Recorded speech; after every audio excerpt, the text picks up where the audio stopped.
七阿爸父，我哋實在上邊真係好不足，我哋咧就嚟到你嘅面前嘅時候，求嘅只不過係神你嘅俾我哋一個豐富嘅筵席，講嘅講得清楚，聽嘅聽得清楚，我哋嘅而家聚集嘅時候係有聖靈嘅當中嚟到帶領，讓我哋所思想嘅我哋所領受嘅都係從神而嚟。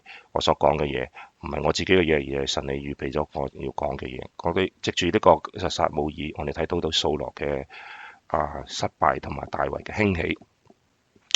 我哋將以下時間嚟到交託，垂聽我哋嘅禱告，奉耶穌基督嘅名求，阿門。好嗱，上次咧我哋都有提過啦，即係神嘅後悔啦嚇。咁呢個後悔我哋唔好集中於喺我哋講嗰個即係佢個字嗰方面啦。咁我哋咧睇到有四個叫做步驟啦，或者係四個唔同嘅睇法啦嚇。咁一個咧就係神咧就係因為我哋個叛逆嘅緣故咧，神撤退咗佢嗰個所謂嘅施恩啦。咁呢度都講啦，神後悔咧而不再施恩。咁呢度都有啲例子嘅。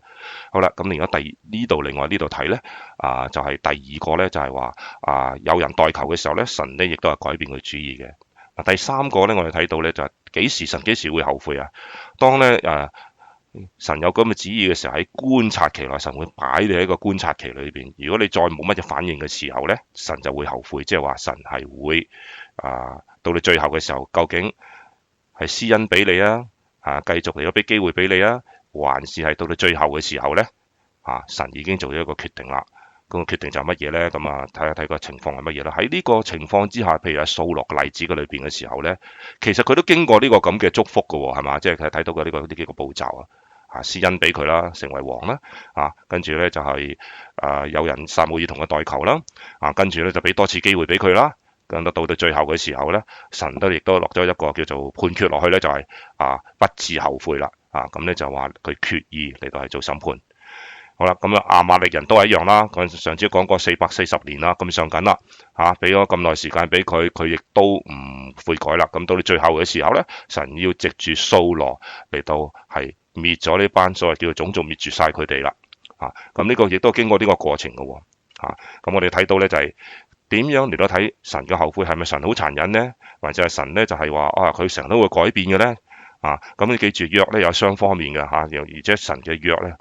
就講俾你聽，如果你咁做，就有啲咩嘢後果；你唔咁做，就有咩後果。咁所以係兩樣嘢嚟噶。咁所以如果你係嗰邊嘅時候咧，譬如係咁嘅要做呢樣嘢嘅時候，你做咗啦，神咪俾你祝福咯。當你另外一個 condition 咧，就係個條件咧，就話你唔做呢樣嘢嘅時候咧，咁樣咧就有咩後果嘅話咧，神已經話咗俾你聽。咁就係話神已經將呢兩樣嘢攤開咗嘅時候咧，而係你嘅決定咧，就成就咗神究竟係俾你啲乜嘢啦。所以神係冇改變主意，或者係佢所做嘅嘢係唔後悔或者後悔咧，就係人嗰個決定令到嗰個到最後嘅時候嗰個審判嗰個，或者係到最後嘅喺法律上面嘅所謂叫 verdict 啦，即係個判詞嘅時候嗰個咧就由你嗰個行為嚟到決定。咁希望咧大家喺呢個方面嚟到睇嘅時候咧，就大家都知道究竟我哋點樣去理解啦？因為呢個好爭議性嘅問題嚟㗎。咁你點樣去理解嘅話咧，咁你自己嘅自由嘅發揮咧。但係咧我就post 咗呢啲咁嘅呢4章俾你慢慢去諗，究竟你想點樣去到領受，對你嚟講係最有益處。好啦，我讀聖經咁咧就呢個咧就古仔嚟嘅，咁但係讀古仔嘅當中咧，咁你亦都睇翻咧嗰個圖畫咧，咁咧好讓你能夠有啲比較娛樂性或者係有多啲嘅資料啦。咁然後到到最後嘅時候咧，我哋就將我哋曾經讀過呢個聖經咧嚟幫大家着見，或者有啲需要elaborate 嘅喺當中嚟到有啲咩學習到嘅時候咧，咁我哋喺後邊嗰度咧讀完呢個聖經嘅時候咧，咁我哋就大家一齊去研究好啦，我哋繼續讀呢個聖經話語撒母耳清早起來迎接掃羅，有人告訴撒母耳說：掃羅到了迦密，在哪裏？在哪裏做啲乜嘢？佢為咗自己做啲咩呢？立咗紀念碑，又轉身去到吉甲。迦密就喺呢度啦。咁咧就吉甲喺呢度啦。我呢度咧我唔會喺啲圖畫嗰度咧就着墨噶啦。咁我一路落去嘅時候咧，你自己睇住啲圖畫咯。好啦，紀念碑。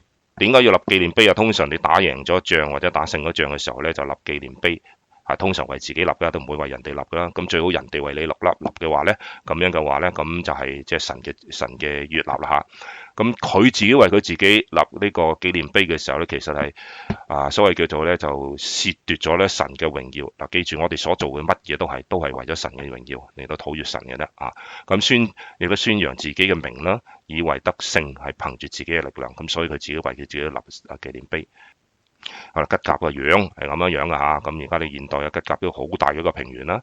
咁以色列人咧進攻迦南嘅大本營啦。咁咧就撒母耳在此立國。咁掃羅在此集合百姓對抗非利士人，撒母耳在此獻祭嚇，撒母耳喺呢度獻祭嘅。咁通常因為呢個咁嘅情況咧，呢個似乎睇落嚟都好似大型嘅集合地方啦，適合咧舉行呢一個凱旋嘅大典啦，咁咧展示嗰個即係戰爭嘅結果，即係打洋仗啦，咁呢個咁樣笪地方好大啊，咁所以就即係適合做呢樣嘢，咁所以吉甲呢個咧點解會喺吉甲去做一個叫做獻祭咧？呢個大啲嘅圖畫，咁樣睇另外一個角度啦。祭壇，祭壇咧，你見到通常咧就係有好多個石頭堆咗之後咧，跟住就喺度獻祭嘅。咁呢個獻祭完之後咧，而家剩翻嘅咧就係得一堆咁嘅石頭。咁呢堆石頭咁樣嘅擺設嘅方式，咁啊見到原來呢個曾經係一個祭壇。嗱，基比亞。喺地圖嗰度睇到基比亞點樣嘅，基比亞就咁望落去嘅時候咧，哇！一笪都幾好嘅嘢嚟㗎嚇，即係個平原啊，又唔係好多山啊，都唔似我哋個不嬲住開嘅香港島咁樣咧，一望就望到山頂，但佢呢度一笪平原咧係非常之好嘅一個建都嘅地方啊，所謂掃羅佢自己嗰個大本營啊。好啦，繼續翻聖經裏邊啊。咁撒母耳到了掃羅那裏，掃羅對他說：願耶和華賜福於你，耶和華的命令我已遵守了。好啦，佢有冇呢？咁啊，佢話佢自己有啦嚇。咁呢度佢沾沾自喜啦，咁就打贏一仗啦。咁跟住呢，就去到個所謂叫立咗碑啦，立咗碑之後跟住獻祭完之後跟住喺嗰度呢，就係做一個大典呢，就話我打勝仗啦咁樣。咁呢度咧就講佢咧喺度沾沾自喜啦，掃羅沾沾自喜啦，自我感受良好啦，咁為所成就嘅部分自誇，彷彿不是從神領受嘅。所有啲嘢掃羅有嘅嘢都係神俾佢嘅，咁但係佢唔係咁諗喎。咁忽視沒有順服嘅部分咧，將屬神嘅物咧就據為己有。神叫你滅絕晒所有啲嘢，咁其實滅絕晒所有啲嘢就其實就好似類似燔祭咁樣，乜嘢都係歸耶和華噶嘛。咁但係你留翻啲嘅時候咧，咁你就麻煩啦。咁其實咧就係話將神嘅應該係神屬於神嘅嘢，你就據為己有。佢覺得冇乜事嘅喎，咁。聖靈咧就似乎咧就喺度撒母耳咧嚟到預表聖靈咧，聖靈做啲乜嘢㗎？做一啲提醒嘅工作㗎啦，咁叫人哋知罪㗎啦，咁光照人嘅內心啊，叫人知罪。咁呢個就係撒母耳就要做呢樣嘢啦。咁所以就睇到耶和華個命令佢要遵守咗啦咁話。咁呢個咧就係我哋睇呢句經文嘅裏邊嘅時候，佢有冇咧？咁似乎唔係唔係冇咁做到啦。好啦，撒母耳說：我耳中聽見羊叫牛鳴，是從哪裏來的呢？咁話你又話殺晒啲羊，又話搞掂晒呢啲神叫你做嘅嘢，咁唔係咁呢啲羊啊，嗰啲牛啊，嗰啲叫聲喺邊度？你嗰啲羊係從邊度嚟嘅呢？咁呢個問得好好嘅問題啦嚇。咁掃羅講：這是百姓從亞瑪力人那裏帶來的，因為他們愛惜上好嘅牛羊咁要獻與耶和華你的神，其餘嘅我都滅絕了咁。喂，神叫你全部滅絕喎，你好似咧就係咁滅少少咁咪算數啦，咁樣係咪咁呢？結果就咁啦。咁撒母耳對掃羅說：你住口吧，等我將耶和華昨晚向我所說的話告訴你。咁呢個頭先我所講啦，撒母耳就類似而家嘅所謂叫聖靈咧，預表聖靈咧。咁咧就係聖靈咧作呢啲咩嘢提醒嘅工作啦。咁掃羅就撒母耳同掃羅講啦。咁耶和華琴晚同我講嗰啲咁嘢咁樣。好啦，掃羅說：請講，咁就講啦。撒母耳對掃羅說：從前你雖然以自己為小，豈不是被立為以色列支派的元首嗎？咁即係話你以前乜都冇，我而家俾你嗰啲嘢就係從神而嚟嘅。咁而家你要為自己立碑你就知道咧，就係以為咧所有啲嘢都係從你自己而嚟嘅。咁我哋豈唔係而家我哋睇翻我哋所有嘅地位啊，我哋所有嘅所謂資產啊又好啊，我哋所有嘅時間又好啊，豈唔係都係所有同神而嚟嘅咩？咁我哋如果好似掃羅咁嘅時候呢，咁我哋成為一個負面嘅反應嘅時候呢，咁我哋真係要檢討下自己啦。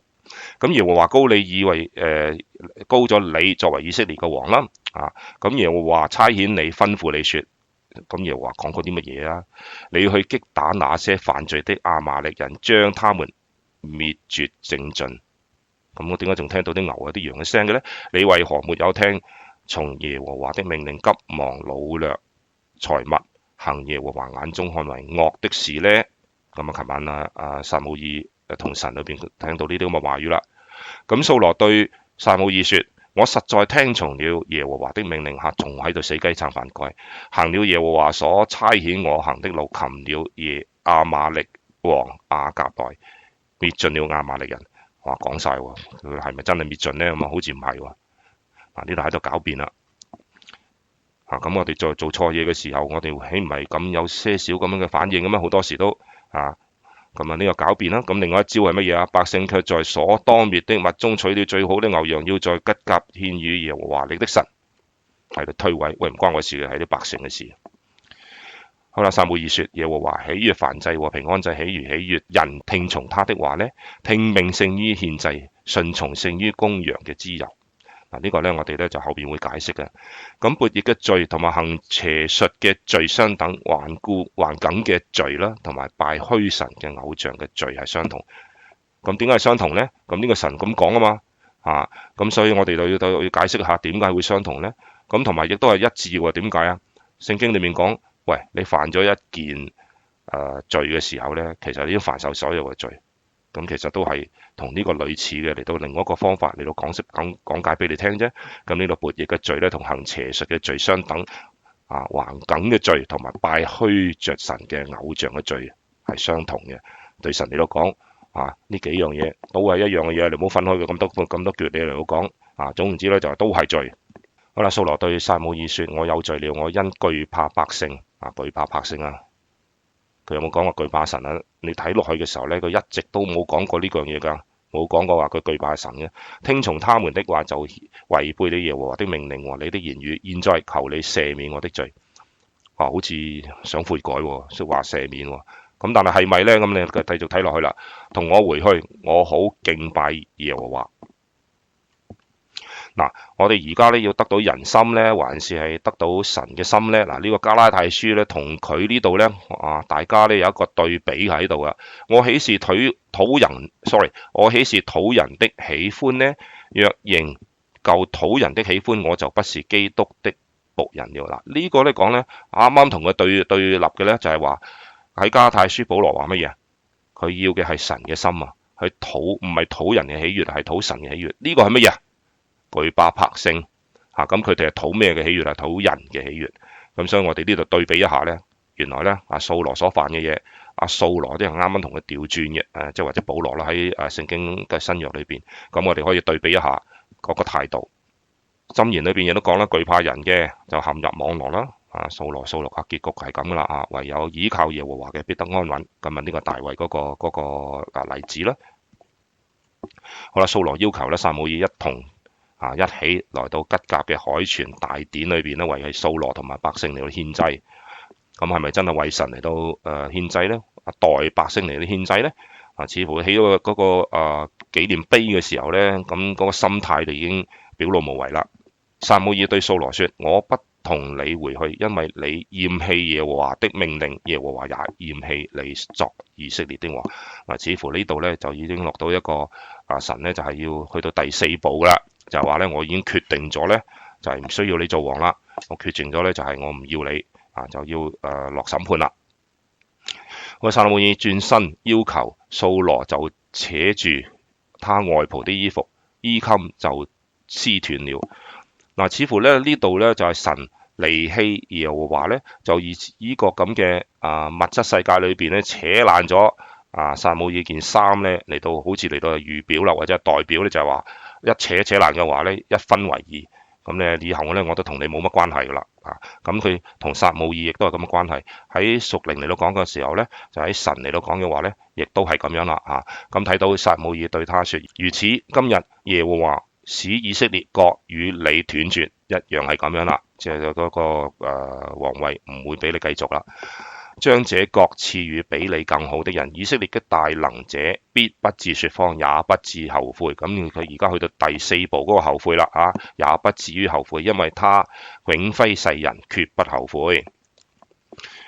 咁掃羅説：我有罪了。又講啦，咁係咪佢講就係心裏邊嘅嘢呢？咁啊，雖然如此，求你在我百姓嘅長老同埋以色列人嘅面前抬舉我。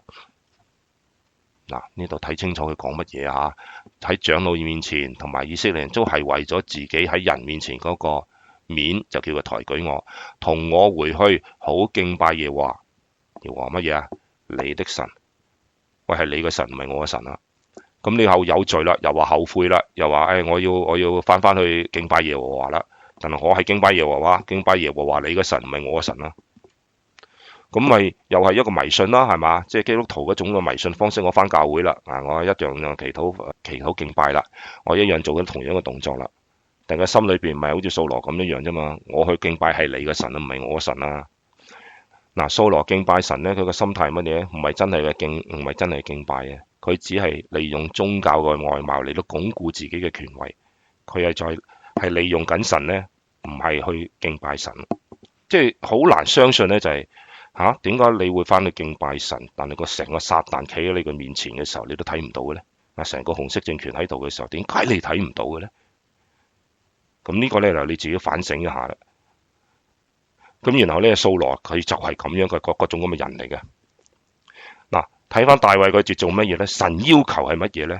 咁大衛做咗出嚟啦。大衛認罪，你又認罪，佢又認罪。咁大衛認罪係乜嘢？係唔願意失去咗神嘅同在，因為罪。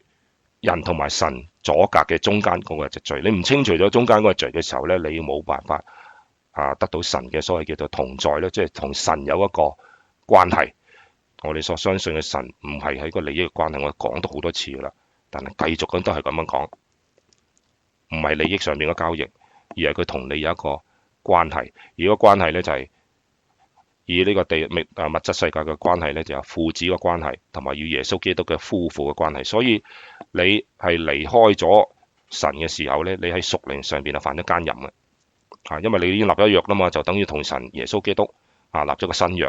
嗰個新約就係佢係你嘅丈夫，你整個教會係佢妻子。咁如果咁嘅時候，你喺屬靈上邊如果離開咗嘅話呢，你立咗約同神，你信主嘅時候，你同神立咗約嘅時候，你背去咗個約嘅時候呢，呢個就係屬靈上邊嘅犯嘅奸淫。好啦，掃羅認罪啦，係唔願失去自己嘅皇位同埋面子，話我咁高地位，我係個最高高在上嘅王咁我認罪似乎好似冇乜面喎嘛。咁你睇到而家維尼熊都係啦，你叫佢認。叫佢話：哎呀，我錯啦，我韞咗人哋3年啦，咁處理啊嘛，係咪咁呢？叫佢認唔認啊？撐到底咯，咁但係撐到底當中嘅時候呢，神已經落咗一個所謂叫做最終嘅審判嘅時候，佢唔後悔嘅時候呢，你就真係好大鑊啦，冇機會啦。好啦，撒母耳說：要把亞瑪力人同埋亞甲帶到我這裏來。咁你唔做啊嘛，咁唔做嘅話，撒母耳就代表神做啦。你唔做，我做。亞甲就歡歡喜喜地嚟到他面前，心裏說：死亡的苦難必定過去了。以為放佢走啦，即係執到啦，咁好開心。但係呢，好似周星馳電影咁樣啦，就係呢一覺得好開心嘅時候，你如果反個轉頭嘅時候呢，原來呢就係另外一面嘅。睇翻呢圖畫啦嚇。撒母耳說：你既用刀使婦人喪子，這樣你母親在婦人中也必喪子。咁即係講到明就殺佢啦。咁於是撒母耳在吉甲耶和華面前將亞甲殺死。呢個撒母耳啦，亞甲啦，掃羅啦。撒母耳回到拉馬，拉馬就係佢嘅所謂叫做陣地啦，不嬲都喺拉馬嗰度出嚟嘅。咁咧，掃羅咧就翻返去基比亞，咁似乎嗰度不成文嘅所謂叫做佢嘅首都啦。咁就住到屋企啦，咁回到自己屋企裏邊啦。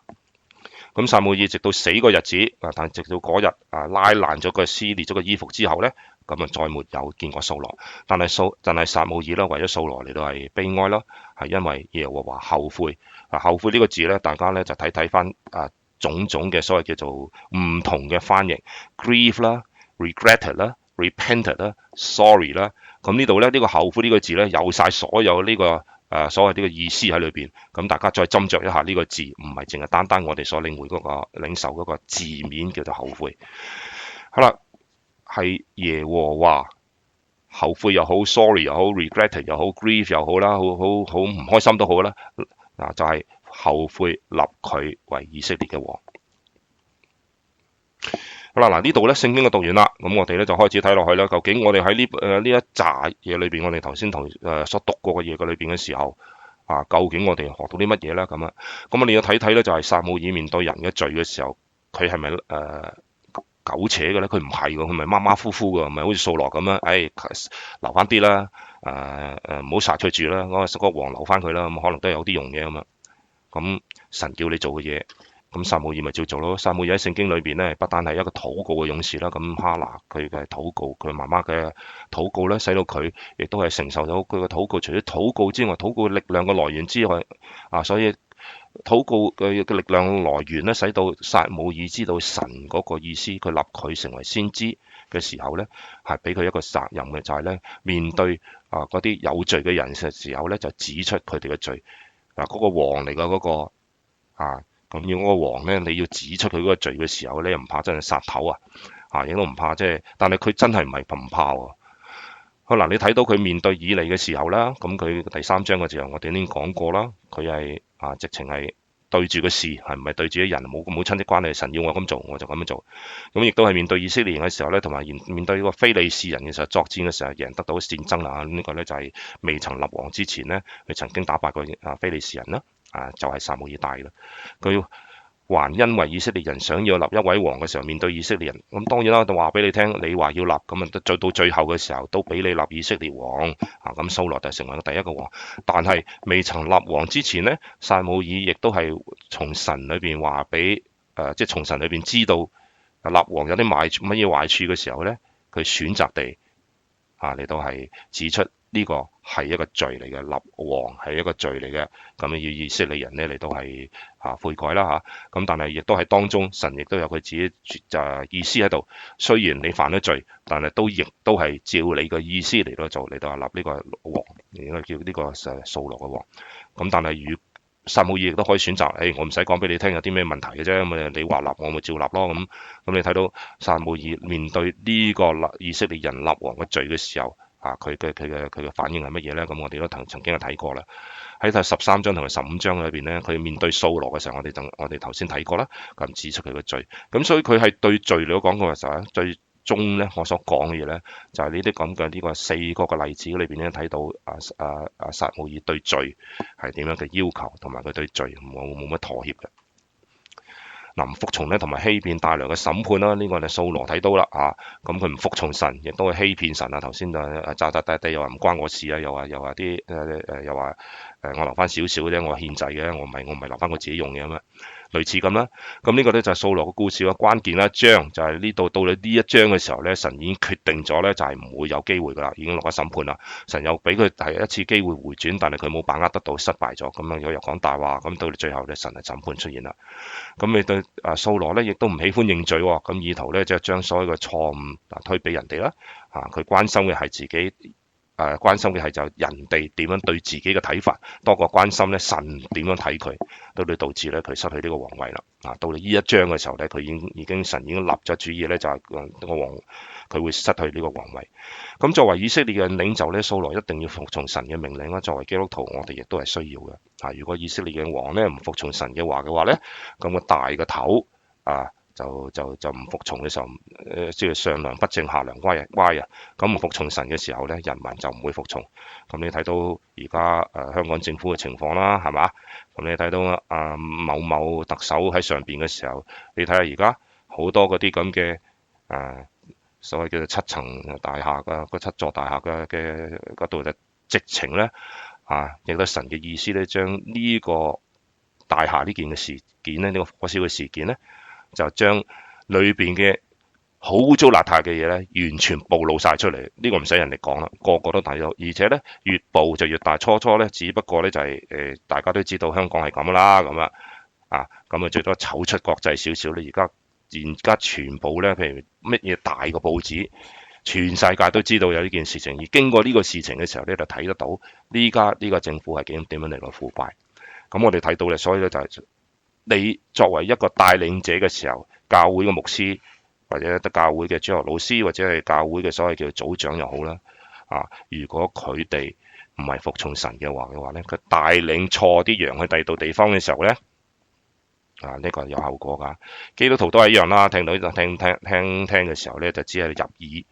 咁啊聽完算數啦，咁左耳入右耳出啦，但係冇入心，入心嗰啲咧就唔會出嚟嘅，以至到唔能夠行出嚟。如果我哋行出嚟嘅時候就唔行唔到出嚟，點解咧？我哋只能夠係我哋冇就係咧冇聽到入耳。掃羅就係一個咧例子啦，佢就聽見神嘅話，但係佢冇聽到入耳。好啦，嗱咁我哋咧就以上次所講嘅大綱啦，嚟到係將我哋嗰個嘅分析咧，就以呢個大綱嘅形式嚟到着點嚟到睇啦。好啦，掃羅佢唔服從啦呢個佢一步步咁嚟到係墮落去嘅。咁首先第一樣嘢唔服從啦，咁時間到啦，神咧執行佢亞瑪力嘅誓言嘅時候，執行啲乜嘢咧？就係佢亦都係時間到啦嘛。即係佢都係執行命令，就話亞瑪力人咧都冇得改噶啦，咁所以咧要掃羅咧嚟到去滅晒所有嘅族包括牛羊諸如此類啦。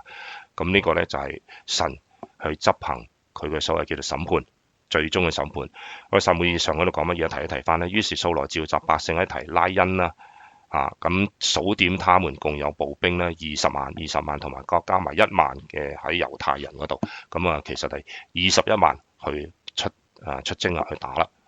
咁提拉因嘅地方你而家都唔知道喺邊度啦。咁但係喺約書亞裏邊咧，可能個名叫做提甸，咁後尾唔知點樣轉下咧，幾百年之後你轉咗到提拉因，咁而家喺邊唔知，我哋唔知都唔緊要啦嚇。咁掃羅咧亦都允許基利人逃脫啊。我哋上次基利人咧係曾經對以色列人咧係有恩嘅，咁所以佢去打呢個所謂叫做亞瑪力人嘅時候咧，因為佢都喺佢哋住喺佢哋隔離啫嘛，咁叫單聲俾佢哋聽就唔係話殺錯良民啦，因為佢哋係與以色列人交好啦，佢哋係米甸人嘅後裔咁摩西咧自己都娶咗一個米甸人做女子啦為妻啦，咁所以你睇到原來摩西係同呢一班米甸人後尾咧就成為基利人其中即係米甸人係其中嘅部分咧，咁所以同佢哋有啲關係喺親戚上面嘅關係嘅。咁咧喺基利人身上都睇到神係公義嘅，佢唔會話係咁意都殺錯即係好似殺亞瑪力咁，全部殺晒佢啦。咁隔離嗰啲唔覺意都殺埋都唔緊要啦。咁唔係咁喎，而家呢一班咧就基利人咧，雖然嘅人數係好少，但係臨做呢個審判之前咧所謂基利人同對以色列人有恩嘅時候咧，神係會叫單聲俾佢聽，叫走人先啦咁唔會話因為要審判嘅時候咧就殺錯良民呢度講到神係信實㗎啦，咁神喺點樣信實啊？神喺創世記裏邊講凡祝福以色列人嘅，就神必祝福；凡詛咒以色列人嘅，神必咒詛。咁你睇到啦，而家都係㗎。你睇以色列邊個走去打以色列，佢死梗㗎，佢就係呢班人啦。邊個親哈馬斯，哈馬斯萬歲咁諸如此類嗰啲咁嘢咧，你就知道。神係會喺另外一方面講啦，就係咒詛以色列嘅，神必咒詛；祝福以色列嘅，邊個祝福以色列啊？邊個政權祝福以色列？最祝福以色列嘅政權喺邊度啊？英美或者係嗰啲啦，尤其是美國啦。咁你睇翻落去嘅時候，點解美國會成為世界嘅軍隊係，或者係喺經濟上邊軍隊嘅上邊，同埋喺人口嘅方面或者喺個人嗰個生活嘅指數方面，佢係受到神嘅祝福？點解啊？英國亦都係嘅，英國喺1917年嘅時候亦都係咁嘅，佢個叫 Belfast Declaration 咧就容許以色列立國㗎。Anyway 都講咗好耐之後咧，跟住第二次世界大戰之後咧，嗰個主動權或者世界霸主嘅地位咧，從英國 shift 咗去美國之後咧，咁美國就成為幫助以色列人1948年立國。咁所以佢呢個情況咧，你睇翻，神係冇改變到㗎。係嘛？幾千年前同以色列人講嘅時候，而家咪一模一樣。個問題就係你睇聖經，你淨係睇嗰啲呢啲歷史嚟嘅啫，歷史文件嚟嘅啫，咁好似紅色政權香港嗰啲嗰個歷史文件嚟嘅啫。喂，大佬，呢個係約嚟㗎，神係守約嘅神，神係立約嘅神，神係最注重約嘅神。如果神唔注重呢個約嘅時候，耶穌基督喺聖餐嗰度嘅時候逾越節嘅時候晚餐嘅時候啊，神要立嗰個約啊，嗰個攞個血同埋肉去立嗰個約，如果唔立嘅話，我哋何來有呢個咁嘅救恩呢？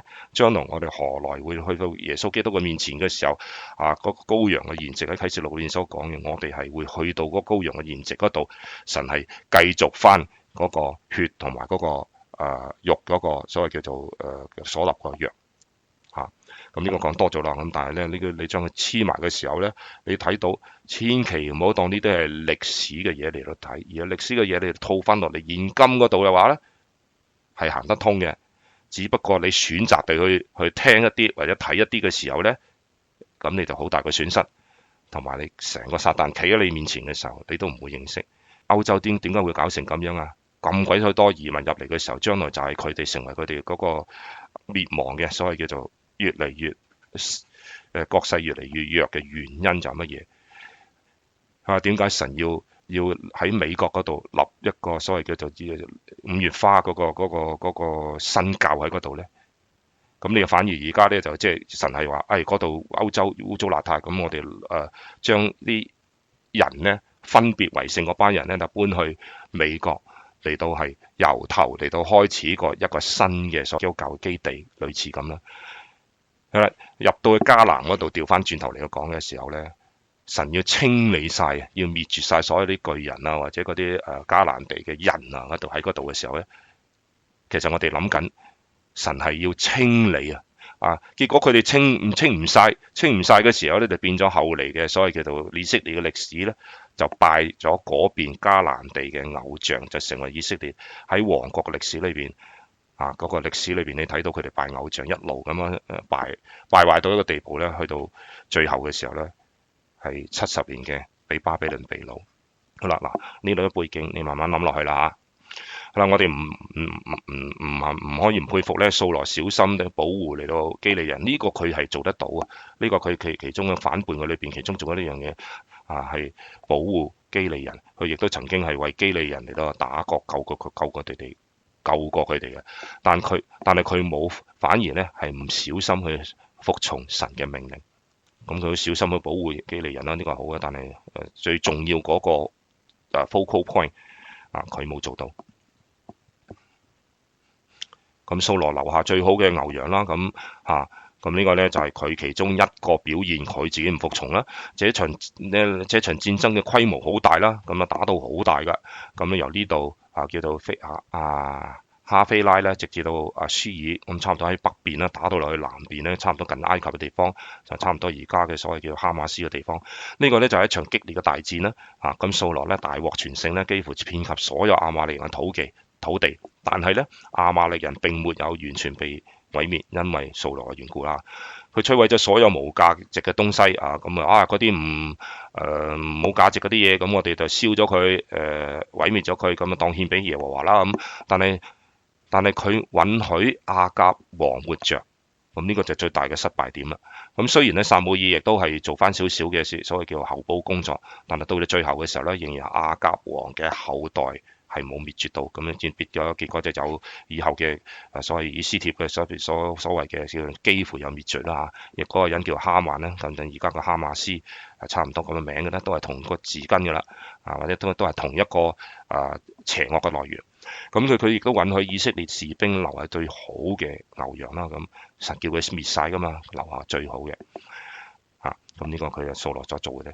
但係如果神喺某樣東西裏邊呢，某樣被定罪之後呢，我哋點樣能夠話呢啲東西係最好嘅呢？係嘛？呢個即係神要毀滅嘅嘢，神話要毀滅嘅嘢，你話呢樣嘢好嘢？咁如果好嘢嘅話呢，神要毀滅嘅話，咁神係咩神嚟㗎？咁呢度所講啦，禍哉那些稱惡為善，稱善為惡，以暗為光，以光為暗，以苦為甜，以甜為苦人。而家兩個政權喺度咁一個紅色嘅，一個呢就係自由政權啦咁你以稱惡為善，稱善為惡，以暗為光，以光為暗，以甜為苦，而將佢調轉嘅時候，神話乜嘢？禍哉！好啦，諗翻佢，咁將呢啲嘢套翻落去嘅時候，掃羅所作嘅嘢同我哋現今嘅嘢係咪歷史文件嚟嘅呢？撒母耳亦都係憂愁咁嚟到憤怒啦。咁究竟憂愁定憤怒呢？咁其實咧兩樣嘢都有嘅喎。咁原文裏邊睇過時候咧，咁我哋明解少少啦嚇。咁究竟啊翻譯嚟到講嘅時候咧，究竟撒母耳係憂愁好還是係憤怒咧？咁撒母耳喺軍隊裏邊嘅戰場上邊咧，翻嚟嘅之前咧就知道掃羅呢已經叛逆啦。因為神已經單咗俾佢聽啦嘛，講咗俾佢聽啦。咁亦都讓佢憂愁啦。憂愁乜嘢啊？憂愁呢個字係希伯來文嘅意思就係燃燒。咁你睇到神咧就係喺聖經裏面嘅描寫咧，神就係火焰啊嘛。咁火焰攞嚟做咩㗎？火焰攞嚟燃燒㗎嘛。咁燃燒亦都係憂愁。咁憂愁嘅當中，神當佢後悔憂愁嘅時候，亦都係公義去嚟到憤怒嘅時候咧，係為咗公義嚟到憤怒，為咗聖潔嚟到憤怒嘅時候咧，咁呢個就係變成呢個原文嘅燃燒嘅意思，亦都包含咗憤怒同埋憂傷，因為神嘅命令係被違背，咁所以撒母耳就有呢個咁嘅所謂叫做我哋嘅叫 mixed feeling 啦，所謂叫做好複雜嘅一種感受。咁撒母耳咧至少咧就係一個禱告嘅重視啦嚇，撒母耳嘅餘生都係為掃羅嚟到憂傷啊，並向神嚟到哀求。佢雖然咧嗰次之後咧殺咗亞甲之後咧嗰次佢冇同佢見面啦，咁但係佢對佢餘生嚟到講亦都為佢代求啦。咁呢個嚟到睇到咧，希望神能夠係回心轉意，就好似第三章關於嗰個悔改嗰度啦。咁咧希望咧神咧就係有一個回心轉意咯。咁但係似乎咧第4章講俾我聽，神已經立定咗主意嘅時候咧，佢就冇得改啦。咁撒母耳又生氣啦，又傷心啦咁啊掃羅係神應許神應咗人民嘅要求咧，嚟到係選擇嘅國王應人民嘅要求咁所以佢你話你話要嗰個，或者你要人要求要個王，咁我俾你啦。咁撒母耳希望佢成功嘅，咁因為係佢叫做落手落腳做嗰個啊嘛咁但係佢可惜咧，掃羅咧未能消滅所有嘅亞瑪力人，導致佢自己嘅死亡。似乎有機會咧有兩個説法啦，其中嘅説法咧就係喺撒母耳下嗰度講咧，就話佢係俾一個亞瑪力人殺嘅。咁喺撒母耳上嗰度講啲乜嘢？神講咧就話神後悔立掃羅為王啦。同樣嘅經文也在撒母耳嘅15、20節，即係話神講過兩次後悔立掃羅為王。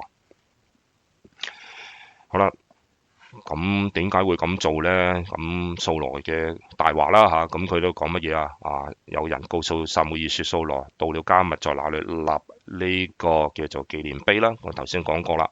咁立嚟做乜嘢呢？喺迦密嘅話呢，迦密就係唔係以利亞跟假先知戰爭而成名嗰個迦密山，唔係嗰個迦密另外另外一個地方喺呢個希伯崙嘅南面7里嘅地方。呢個淨係講咁多嘢啫。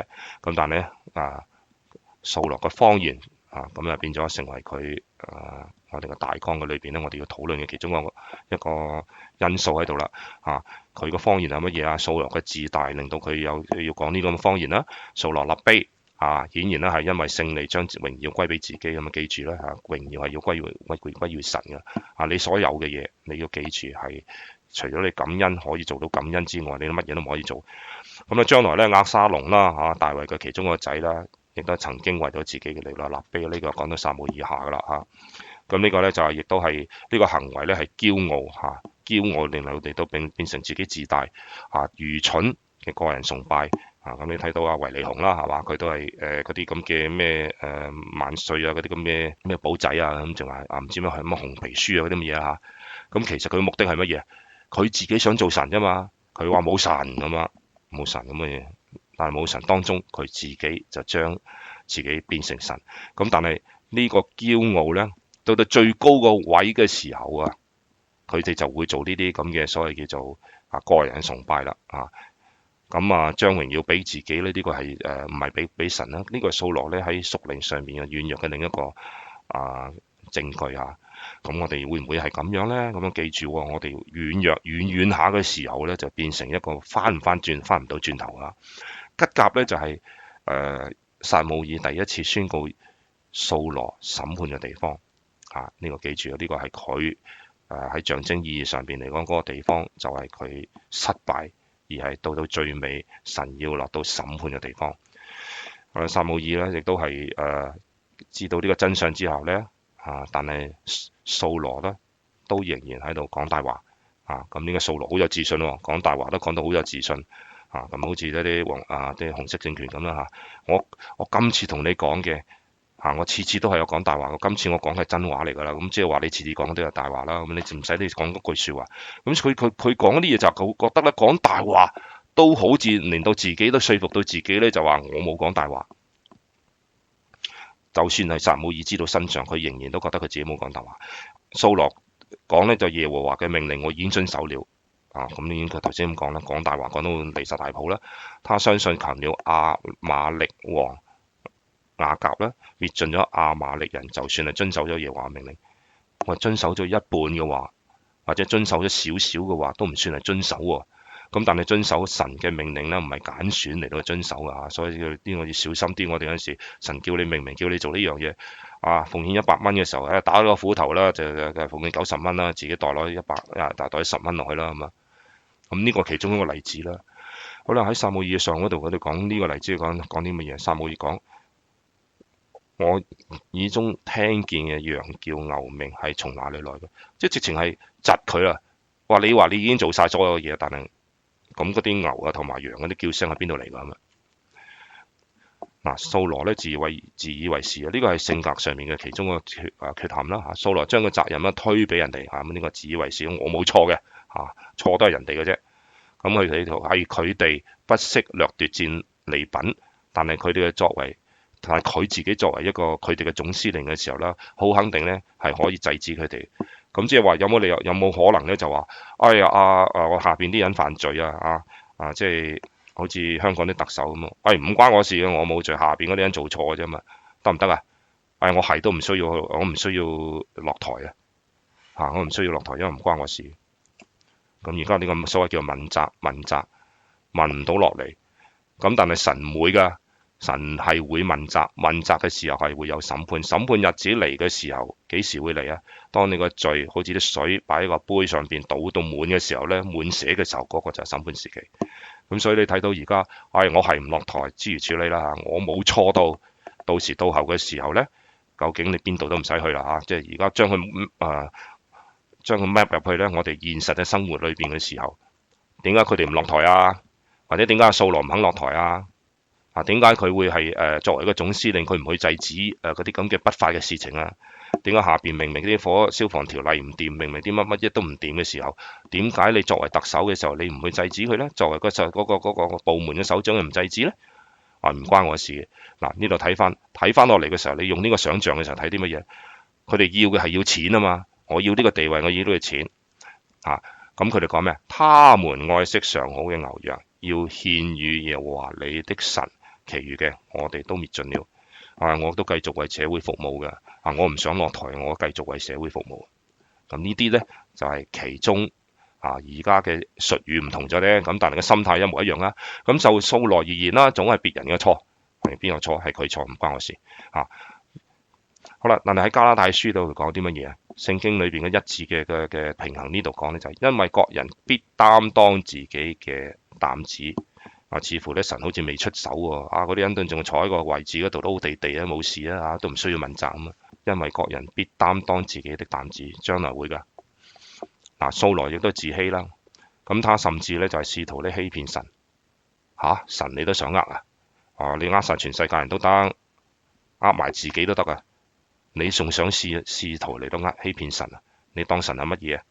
好啦，掃羅講，他將會用留下嘅動物咧嚟到作獻祭我留翻啲好嘢啦，唔係為我自己噶，留翻啲好嘢嘅時候咧，我就係為咗將來咧獻祭俾你咁我哋而家嗰啲好多都留低自己好多都好嘢嘅，我而家奉獻我而家好多嘅才能，我自己為咗我自己嘅職業或者我哋個 career 咧到時咧我賺到好多錢嘅時候咧，我就會翻過嚟咧，就將呢啲咁嘅我賺到嘅咧就獻翻俾你噶啦咁似唔似係呢啲咁用現代嘅術語嘅話就咁啫嘛。喺撒母耳上嗰度13章嘅度佢等不及撒母耳嚟到嘅時候就勉強嚟到係獻祭。喂，你係邊個啊？你做埋你作為一個君王，你做埋先知或者做埋祭司所做嘅工作，咁你就僭越咗神僭越咗神嗰個所立嘅嗰個規矩啦。祭司嘅職位同埋君王嘅職位，除咗耶穌基督之外，可以有呢兩個 office，所謂兩個職份之外呢，喺人嚟到講嘅時候呢，係唔可以直接有嘅。咁所以如果你做咗祭司嘅職位嘅時候呢，勉強去獻祭嘅時候呢，就呢個掃羅點解會咁樣做啊？因為掃羅自己欺騙自己啊！可能撒母耳點樣責備掃羅啊？撒母耳話都直情唔俾面你住口，咁即係而家講呢英文呢，就係 You shut up 咁啊！喂，嗰個係王嚟嘅喎，你俾少少面啊嘛！但係真係好討厭啊！即係佢以神個代表神嘅名義呢，就話 You shut up 住口啊！原文嘅意思就停止，係暗示掃羅呢正在轉身離係暗示咧掃羅呢正在轉身離開，話係意味住呢停止説謊，即係話 shut up，don't lie anymore， 唔好再講大話啦！你 shut up，don't lie anymore， 就咁嘅語氣，即係其實好嬲嘅，同埋呢就係調翻轉頭嘅時候呢，就係覺得你咁樣都得啊咁啊！或者呢兩者都係真嘅，因為掃羅呢唔係想同撒母耳呢討論佢嘅事，但係撒母耳呢係有嚟自神嗰個信息啦，咁一定要講俾掃羅聽啦。咁掃羅知道，亦都應該聽嘅。咁所以我有話同你講，咁你請講咁啊。阿掃羅話請講，咁佢掃羅唔會俾撒母耳講話，我唔想聽咁樣，但係請講咁樣。咁一日掃羅呢會不惜一切咧嚟到尋求主的話。嗱，佢而家呢乜嘢都神同佢講嘢又唔聽，撒母耳同佢講嘢又唔聽，到有朝一日嘅時候呢，不惜代價嚟到尋求主嘅面。如果我哋基督徒去到一個地步嘅時候呢，我返教會奉獻乜嘢都做晒嘅時候呢，到有朝一日嘅時候呢，你要同神講嘢嘅時候，或者想問神啲乜嘢嘅時候，神唔同你講嘅時候呢，咁你可能將來都會好似掃羅咁不惜代價。但願啦，我哋而家喺新約時期嘅時候呢，神嘅聖靈喺度內住嘅，咁所以我哋呢就比較對掃羅嚟到講嘅話呢，我哋呢就係有福好多嘅。可能呢個解釋少少呢，咩叫聽命勝於獻祭啦？呢個係概念嚟嘅。咁以前呢，好多即係以色列人都係一個錯誤嘅觀念，就係我獻咗祭嘅話呢，咁其實呢，我係做咗我自己一個部分嘅時候呢，神啊，你唔好嚟攪擾我。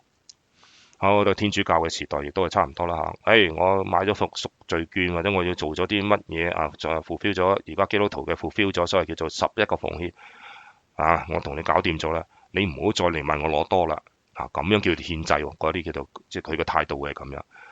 咁但係神嘅要求係啲乜嘢？呢個物質世界裏邊要求你呢啲物質世界要求你做出嚟嘅時候，就因為你嘅心裏邊甘心樂意嚟到做啊嘛。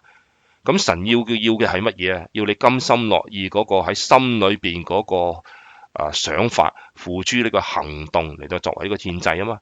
咁所以神話啲乜嘢啊？神話我唔係要你獻祭，我唔係冇嘢喎。我如果冇嘢食，唔係我啲牛啊羊都係從我而嚟。我要嘅係聽命啊。好啦，撒母耳嘅原話係乜嘢啊？耶和華喜悅燔祭同埋平安祭，喜悅人聽從他的話呢？聽命勝於獻祭，順從勝於公羊。咁神係咪唔悅納燔祭啊？佢冇話唔悅納喎。喜悅即係比較上嚟講嘅話呢，我情願要你服從。咁點解我頭先同你講嘅就係你幾時聽命，你幾時獻祭，唔係話呢，我唔聽命而喺獻祭嘅時候呢，就好似掃羅咁。好啦，撒母耳反駁掃羅嘅謊言係乜嘢呢？講大話，並解釋咗神想要嘅係發自內心嘅活生生嘅信服，而唔係獻祭啊，唔係獻上去嗰啲嘅祭壇上面死咗嗰啲動物啊。神係要我哋嘅心啊，而唔係我哋嘅獻祭。咁你話神話要我做都要燔祭啊？神要嘅獻祭或者個燔祭啊，係要你從心裏邊索嘅嗰個我先至悅納啊。聽得明啦嘛？有個動機先，然後先做一樣嘢。有好多人做嘢呢係冇動機嘅，如冇動機或者個動機不良嘅話呢，神係冇悅納嘅。神係唔需要我哋任何祭物啊。咁而家我哋仲需唔需要獻羊啊？獻乜嘢都唔需要獻，因為新約嘅時候唔需要呢個約已經係新約啦嘛，唔係耶穌基督同我哋立嘅約，唔係舊約裏邊嗰個約啊嘛，唔係摩西所立嗰個約啊嘛。所以我哋係唔需要祭物嘅。咁撒母耳係利未人啦，咁。佢亦都係先知啦，利未人係佢嘅責任咧，佢世世代代嘅責任咧都係獻祭噶嘛，代人有啲獻祭俾神啊，所以他當然唔係批評以色列人嘅獻祭嘅制度啦。撒母耳冇咁講啦，神通過摩西建立咗一個敬拜嗰個禮儀有呢個咁嘅禮儀嘅時候呢，我哋先知道有罪啊嘛。冇咗律法嘅時候呢，我哋唔知道罪啊嘛。咁以色列人呢，就將呢啲祭物咧獻俾耶和華，係照住摩西嘅律法呢個指定嚟到敬拜嚟個方式。好啦，神原本要你去遵守律法嘅時候咧，見咗人去到呢個地方，呢個地步呢，就係話佢將個重心呢，就轉咗去淨係獻祭嘅啫。就冇咗嗰個嘅心靈嘅誠實嘅敬拜，咁呢個就好可惜啦。神唔係要嗰啲，神要我哋順服嘅心啦。咁呢個就係獻祭嘅目的。敬拜者咧必須有順服嘅心同埋真誠嘅信心嚟到敬拜神啦。嚟到神嘅面前嘅時候咧，我哋就要咁做，要有一個誠實嘅心，否則咧佢哋就獻祭嘅時候係白費啦。咁有個例子咧就話有一個人獻咗冇散銀就抌咗落個奉獻袋裏邊100蚊。咁佢過咗1個星期之後咧，就翻轉頭同個師母講：喂，可唔可以找翻9個皮嚟啊？咁我嗰陣時冇散銀噶嘛。咁啊師母話冇得俾100蚊，我哋照收照奉獻，但係神嗰度只係收咗你10蚊嘅啫。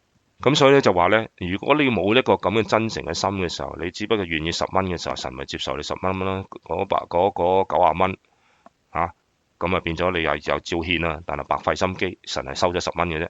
咁喺曠野裏邊嘅時候咧，當大衛雖然離開咗祭司同埋聖所啦，但係佢哋知道咧如果獻祭係出於內心嘅，神係必定係會接受佢哋嘅敬拜。敬拜嘅當中，獻祭係其中一個項目啦亦都聽命，亦都係其中嘅項目啦咁其中一個我哋必須要有嘅嗰個內容所謂叫願我嘅禱告如香擺在你的面前，使我舉手如晚祭咁你睇到啟示錄嘅時候咧，以一個物質嘅形式咧嚟到神嘅施恩寶座嘅面前咧有香嘅，有一個叫做香壇嘅嗰啲就係神就係接受香壇裏邊所謂嘅聖徒嘅禱告咁神希望有人咧有服從佢嘅心啦勝過動物嘅祭祀啦，咁嘅儀式咧勝過啲咁嘅所謂儀式咧獻祭咧，其實嗰啲嘅制度咧從來都唔係代替咗信服嘅生活。咁好多時咧，我哋嚟到即係以色列人咧，到到最尾嘅時候，佢失敗咧，就係做咗呢個動作啦。天主教之所以失敗咧，亦都係做呢個動作啦。而家嚟到我哋基督教呢個新教，所謂馬丁路德改革咗之後嘅呢個叫做新宗派嘅時候咧，亦都係嚟緊呢個咁樣嘅所謂叫做光景所以叫做啟示錄裏邊所講嘅到到最後一間教會嘅時候。嗰間就忽冷忽熱嘅教會就係做緊呢啲嘢，做緊啲乜嘢做緊只不過係一個儀式。點解會有呢個事情發生就係用一個獻祭嘅制度嚟到代替咗信服嘅生活，用呢個物質嘅嘢代替咗靈上邊嘅需要。而神係睇你個靈嘅裏邊嗰個反應，或者你個魂嘅裏邊嘅所謂叫做動機如果你呢個動機係錯嘅話咧，你所獻嘅嘢真係白費心機。而係一種表達信服嘅方法你一定咧就係喺獻祭咧，唔係獻祭就係嗰個因而係一個果嚟嘅，就係個果係乜嘢咧？因為你信服神，而係表達咗喺呢個獻祭嘅上面可能越講越糊塗啦，但你睇得呢啲字嘅時候咧，我希望咧你聽得明呢兩者嘅關係，而係掃羅咧喺呢兩者嘅關係嘅裏邊咧。佢搞錯咗，重心放錯咗，而令到佢失敗到一個地步咧，到係神係唔會有回轉啦。我哋耶穌時代嘅時候嘅宗教領袖咧，唔明白呢個道理啦，咁所以咧就有法利賽人嗰啲咩撒都該人嗰啲咁佢哋就係着重咗呢啲咁嘅嘢儀式嘅嘢。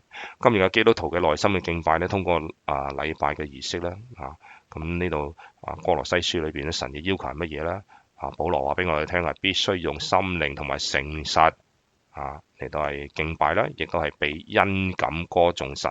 有好多你唔使夾硬嚟噶譬如咧以前嗰啲咩為賦詩詞強作手啦，明明都唔係好唔開心嘅，咁夾硬為咗詩嘅緣故咧，就係揾啲唔開心，諗自己唔開心。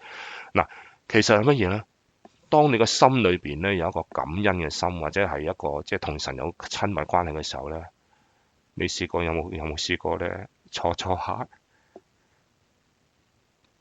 一一路咁諗嘅時候咧，你個眼淚咧唔覺意咁樣流淚，即係直情啲口水鼻涕完全流晒出嚟。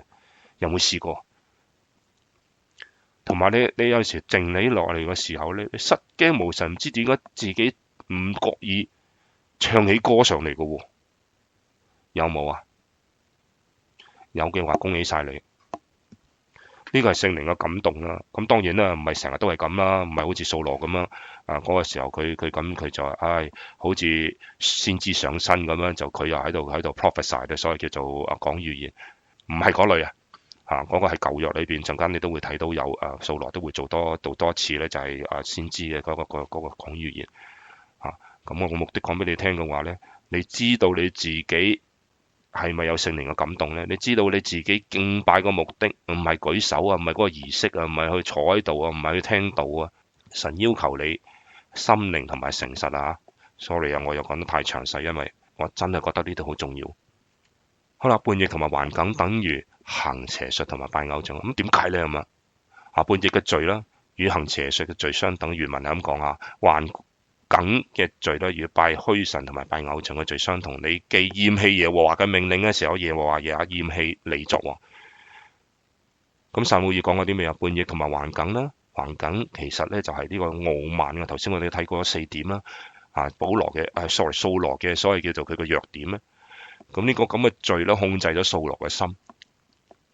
咁喺神嘅眼裏邊咧，巫術同埋偶像一樣都係邪惡嘅。後來你都睇到啦，個結果係乜嘢？掃羅真係要求巫術喎。咁你睇到佢頑梗嘅心，導致到佢去依賴邪術同埋拜偶像去揾女巫嚟到係揾翻撒母耳上嚟。咁呢個喺對神嚟到講嘅時候，神預知呢個叛逆會去到一個拜偶像，而喺行為嗰方面，喺心裏邊就係咁樣做法。掃羅佢哋咁樣做法，神睇到，喺靈裏邊睇到。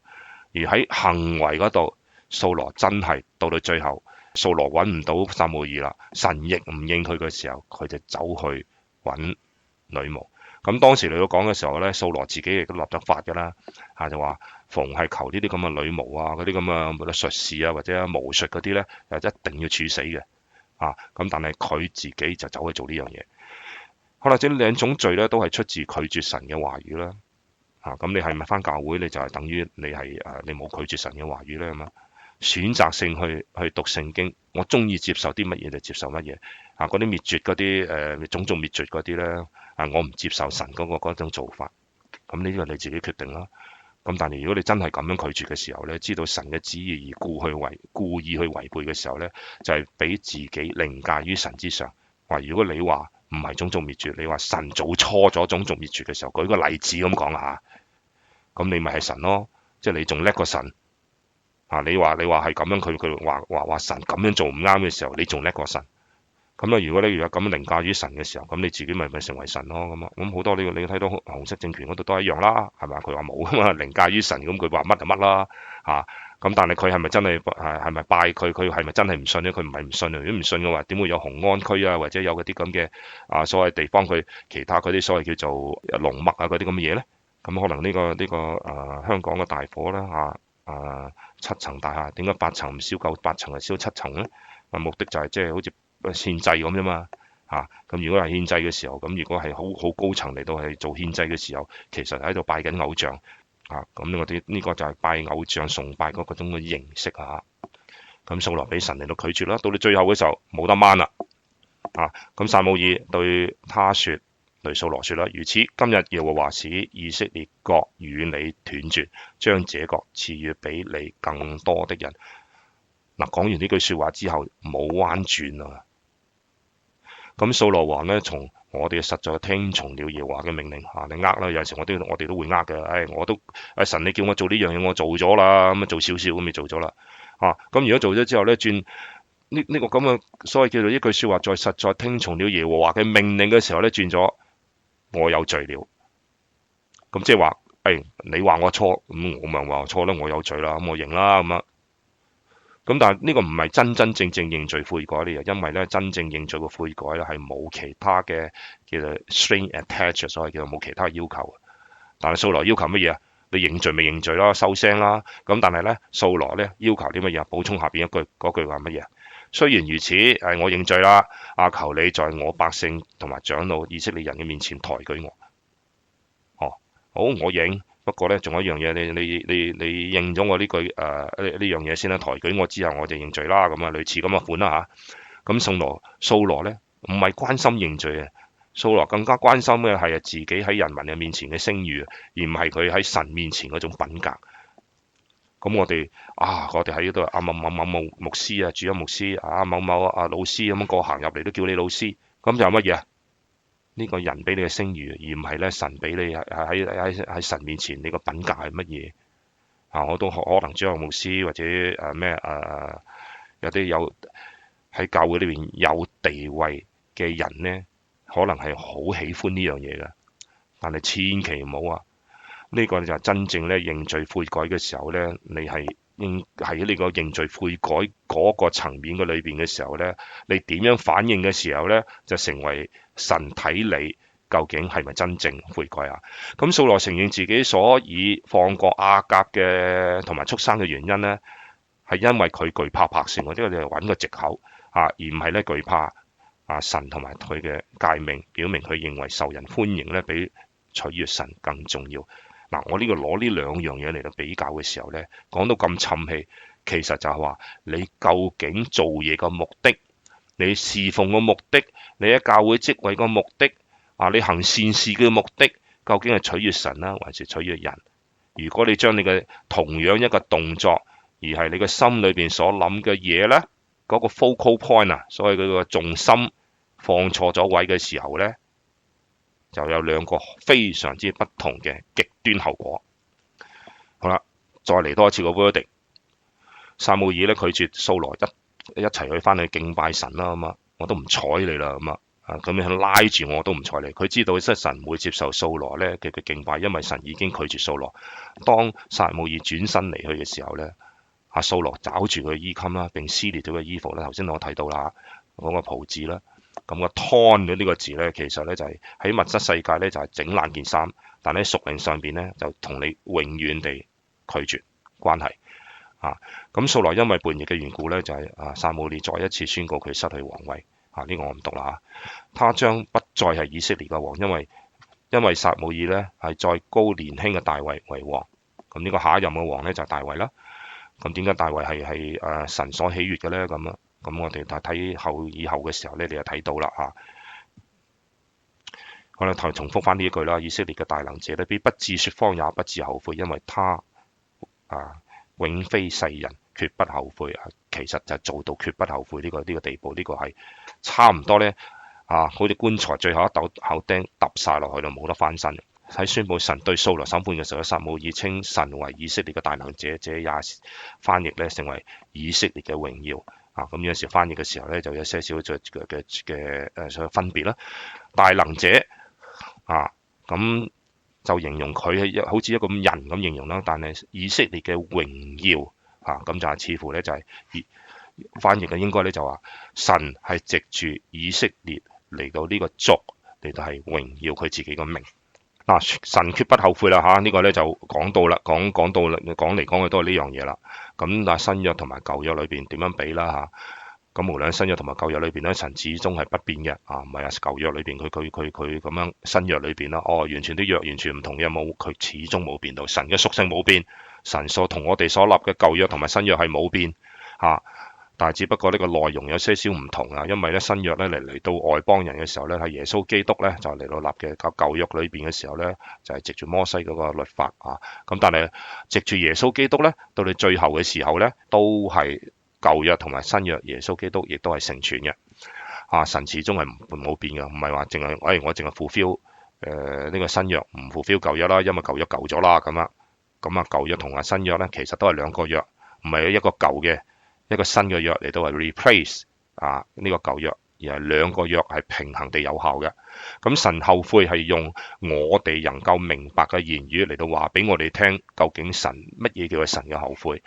咁我哋當然啦，我哋有限噶啦，咁所以我就成日解釋俾你聽，神後悔唔好以字面咁嘅意思神對待我哋嘅時候係因為我哋嘅行為有改變，咁所以咧話俾你聽，有人代禱或者你個回心轉意咁神咧亦都對都會後悔咧，就話我改變主意啦。咁好啦，你諗翻起約拿書嗰度同埋那鴻書嗰度，你會睇到啦。我唔再重複啦。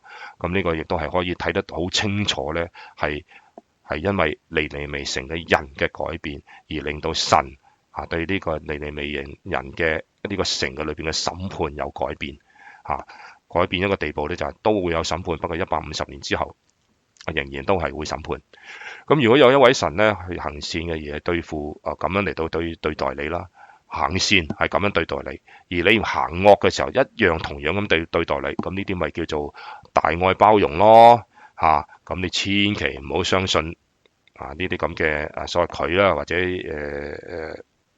一個教或者一個宗教或者一個信念咁樣。而家之所以我哋有咁嘅所謂叫做問題出現嘅時候呢，就係呢種咁嘅大愛包容啦。但係神如果佢係惡嘅又要善嘅又要對待嘅一樣嘅時候呢，咁呢個神係冇公義嘅神，而違反咗呢個神嘅個公義嘅屬性咁樣嘅話呢，呢個唔係我哋嗰個神。對我哋嚟講呢，有咁唔同嘅對待呢。我頭先所講呢，聖經裏邊叫嘅佢叫做後悔咁呢個再另一個角度嚟到睇，另外一個原意嚟到睇，你點樣睇呢個後悔呢？點解撒母耳上裏邊講15章裏邊講啦，29節裏邊講咧，神不知後悔，決不後悔。呢個就係對掃羅嘅審判啦真係再講多一次，不知後悔，決不後悔，講兩次因為神知道萬事，知道掃羅一定都唔會悔改嘅。咁撒母耳都拒絕掃羅啦，咁神嘅話語根本冇入到喺掃羅嘅心裏面，佢繼續咁擔心自己嘅聲譽，而唔係同主即係同主耶和華咧和好啦咁最後俾我哋睇到掃羅嘅虛假。我覺得神呢係撒母耳嘅神啦，唔係佢自己嘅神因為你的神他與神沒有一個良好嘅關係。記住我成日講關係唔再重複。呢個咧撒母耳點解改變自己嘅主意而嚟到係翻轉頭咧咁同掃羅一齊嚟到敬拜咧咁佢翻轉頭扯你衣服之後跟住翻去，因為咧佢要公開指出咧掃羅嘅罪咧。撒母耳喺眾人嘅面前咧殺死亞甲王咧，讓佢哋知道國王沒有實行神嘅使命即係話俾人哋聽掃羅神叫佢咁樣做，掃羅係冇咁樣做，喺所有以色列人嘅面前咁樣嚟到指責佢嘅罪。可惜咧以色列人沒有消滅邪惡嘅亞瑪力人，所以佢哋後來咧翻到去亦都係襲擊南部嘅領土咧。即係話你冇消滅到呢啲咁嘅呢班咁嘅人嘅時候咧，到時咧佢有咗軍事上邊嘅勢力嘅之後咧，亦都喺度騷擾你南部嗰個領土啦，以色列嘅領土啦，咁即係好唔平安啦並且俘虜一啲婦女同埋兒童，連你嘅後代都會影響埋咁所以咧你留翻少少喺度嘅時候咧，咁咧呢個將來咧係非常之大，即係留咗個火種喺度咁將來咧就邊個去收拾咧？咁就係大衛嘅屋企。大衛呢個王嚟到收拾而佢冇做到呢個亞瑪力人消滅亞瑪力人嘅時候咧到第30章嘅時候，你就睇到亦都連累咗大衛嘅屋企人咧，就俾佢哋班友仔咧擄走咗。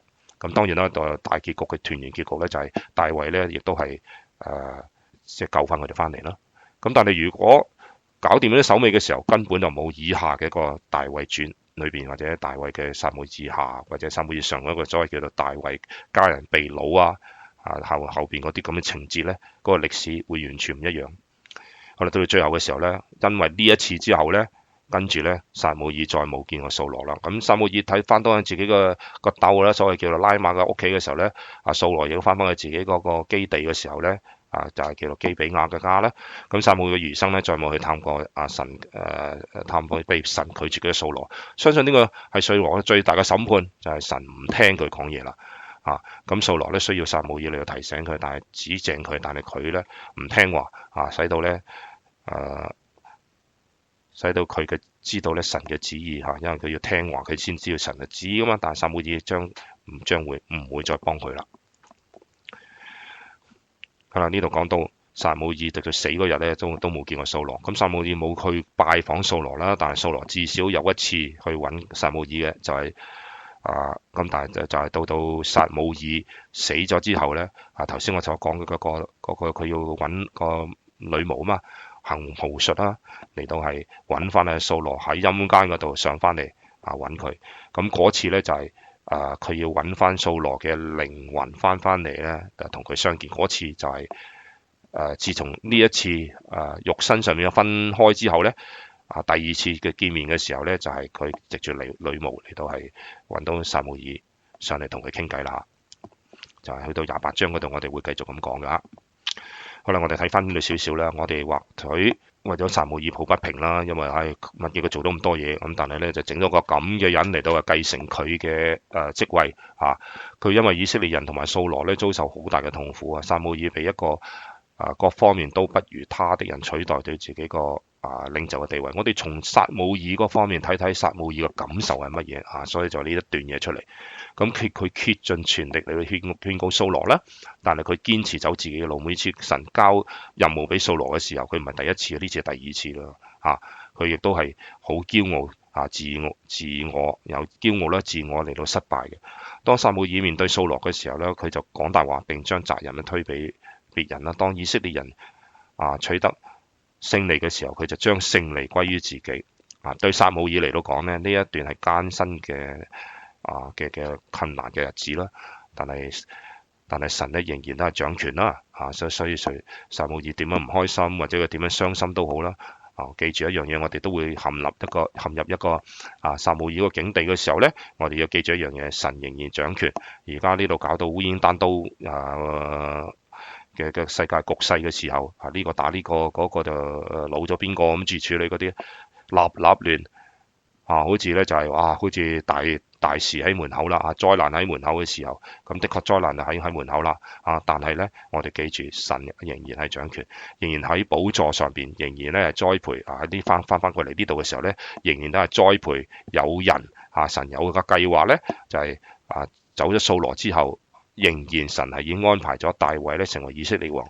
因為掃羅嘅不服從啦，將會失去佢皇位啦。咁大衛出現嘅時候咧，掃羅亦都係失去咗佢自己嘅自制啦。咁佢點樣嚟到追殺大衛啊？點樣嚟到係虐待大衛啊？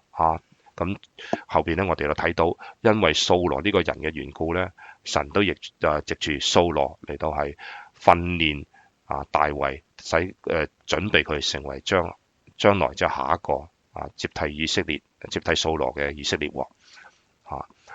咁掃羅咧就失去咗佢自己嘅自制同埋理智啦。就算係佢自己個仔亦都係妒忌嘅。佢妒忌自己嘅兒子約拿單同埋大衛成為好朋友最終咧將佢哋失去最終咧就係保羅咧將失去神同埋佢自己嘅命到最尾嘅時候同非利士人打仗嘅時候咧，最後咧就係死喺戰場。但係唔係淨係自己，而係佢同埋佢嘅所謂叫做幾個仔啦。都死咗，連埋約拿單。好啦，我哋睇睇呢個重點啦。重點你要講啲乜嘢就係話撒母耳講啦，耶和華喜悅燔祭同埋平安祭，喜悅人嘅聽從佢嘅話咧，咁樣。咁呢句説話咧就係我哋嘅重點所討論嘅啦。咁蒙神悅納嘅敬拜同埋侍奉，包括遵行神嘅旨意啦。原來遵行神嘅旨意係一個敬拜同埋侍奉嚟個其中一個裏邊嘅準備又好，或者個內容又好啦，我哋要有呢個咁嘅所謂 ingredient， 咁然後我哋先至可以去到包括遵行神嘅旨意啦，咁就喺一個正確嘅方式嘅裏邊咧，同埋正確嘅時間裏面，正確嘅心態嚟到係侍奉神。當我哋唔服從嘅時候咧，就係將我哋嘅地位同埋將我哋地位放高過於神嘅時候，喺神嘅眼裏邊咧，呢個同巫術同埋拜偶像係一樣嘅邪惡。所以咧我哋睇嘢咧就係話行巫術咧就比較邪惡啲如果我哋唔敬拜唔服從嘅話咧，就唔係無傷大雅嘅啫咁樣。我哋咁睇呢個人嘅睇法，神睇法點啊？神點樣睇啊？這是與巫術同埋拜偶像一樣邪惡。好啦，15章就講完啦。咁我想問咧，喺呢度你哋有啲乜嘢 feedback 啊，或者有啲咩想講嘅，或者有啲咩問題，咁我哋可以交流一下。Michael 等於你所講嘅，即係神喜悅我哋嘅心意，即係對神即係忠心多過嗰啲燔祭啦嚇。呢個最主要係嗰個明白嘅。真係多謝你個回應啊！其實講嚟講去係好少嘢嘅啫，只不過係將咧一兩個點咧就擴大嚟到講嚇。咁你希望咧大家將佢擴大咗之後咧，明白咗之後咧，你將佢縮翻埋嘅時候咧，咁其實咧就等於嗰啲個重點嚟嘅啫。即係神睇嘢嘅方法同我哋人睇嘢嘅方法唔同。咁同埋你睇翻個大綱嘅時候咧，掃羅嗰個墮落啊係循序漸進嘅嚇，即係大綱其實嗰個大綱嗰度就講咗㗎啦嚇。咁佢咁樣睇嘅時候咧，咁你睇到嗰個步驟嘅時候咧，你又會見到整個15章裏邊就係嗰個過程啦。咁如果個過程裏邊咧，要引申到咧好多嘅我哋以往嗰個睇法同埋神嘅睇法，我哋好多時都忽略嘅，以為呢啲少少嘢嘅啫。咁但係原來唔係喎。掃羅覺得好少少嘅嘢，結果佢個代價就係佢個皇位不保，同埋都要死喺個戰場裏邊。你要求問神嘅時候，神都唔聽。咁呢個先會成為我哋嘅所謂叫做負面嘅學習啦。有少少問題，如果譬如掃羅即係回轉翻，又做翻好嘅話，我哋就可能大衛就唔可以，又可能個故事又唔同咗，會唔會咁咧？即係神其實真係咪安排，定話係因為喺人俾人有自由，變得去睇住人去自己嘅結果係點樣，然後先安排第二樣嘢，再繼續咧嗬？有時真係唔知。係，我明白你講乜嘢。呢個咧就講係預定啊，同埋咧就係嗰個係咪預定咗咧咁啊？在某一方面嚟講嘅話咧，的確係有預定嘅。咁啊，點解神係咪真係預定咗阿猶大要出賣耶穌嘅咧咁啊？咁的確係嘅喎，因為點解啊？你睇翻去舊約聖經裏邊嘅時候，佢哋寫到佢嗰度話呢啲咁嘅事情咧，一定要 fulfill 嘅，一定要成就嘅嘛。咁寫咗落嚟嘅時候，咁係咪真係唔改得嘅咧？咁啊，從某一方面嚟到講嘅話，喺個大嘅計劃裏邊，猶大出賣耶穌嘅話咧，冇得改嘅。咁亦都係睇到咧，就係話阿掃羅到最後嘅時候，佢唔係成為以色列嘅王嘅延續嘅話咧，亦都係冇得改嘅，都喺神嘅嗰個叫做計劃嘅裏邊。但喺神嘅計劃嘅裏邊嘅話咧，神係預知咗掃羅係唔會改噶啦。咁但係點講？咁神預知咗掃羅唔會改嘅時候，咁你唔好，你直情立大衛做王咪得咯？使乜要經過一次咧？咁啊，一次啊掃羅嘅咧，蹂躪下嗰個以色列，咁然後先至大衛先上場咧咁啊。嗱，神咧喺好多方面嚟到講嘅話，佢嘅計劃咧喺我哋人嚟到講係好災難性嘅計劃，好災難性嘅結果。但係對神嚟到講嘅話咧，喺個整個救世嘅計劃嘅裏邊咧，能夠成就咗佢最好嘅美意。嗱，喺人嚟到講嘅時候，你睇下彼得話耶穌基督話：我要上十字架，你遲啲揾唔到我啊嘛。彼得話咩啊？唔好去啊咁啊！你唔應該咁樣噶咁啊！咁耶穌基督講咩啊？撒旦，你離開我！咁到耶穌基督上十字架嘅時候咧，咁喺人嚟到講嘅話咧，好災難性，一個咁好嘅人咁樣死法真係唔抵啦，咁樣處理。咁但係問題喺神嚟到講嘅話咧，係乜嘢？耶穌基督唔死嘅話，我哋根本今日坐喺呢度，根本都我哋唔會坐喺呢度，亦都唔會講咩掃羅啊、咩舊約啊、咩新約啊。咁冇耶穌基督去 fulfill 舊約嘅時候，你講新約都冇鬼用啦，根本新約都唔存在，可能剩翻個舊約喺度。咁個舊約只不過咧就係嗰個救贖神個救贖嘅計劃嘅一個小小嘅部分。咁所以話我哋睇嘢嘅時候咧，你要去從神嗰個角度去睇啊，唔係從你自己個人嗰個喜好嗰個角度嚟睇。咁你就會明白神嗰個屬性，你會明白咧，我哋根本認識神。咁所以嗱，去答翻你嗰個問題啦，就係話係啊。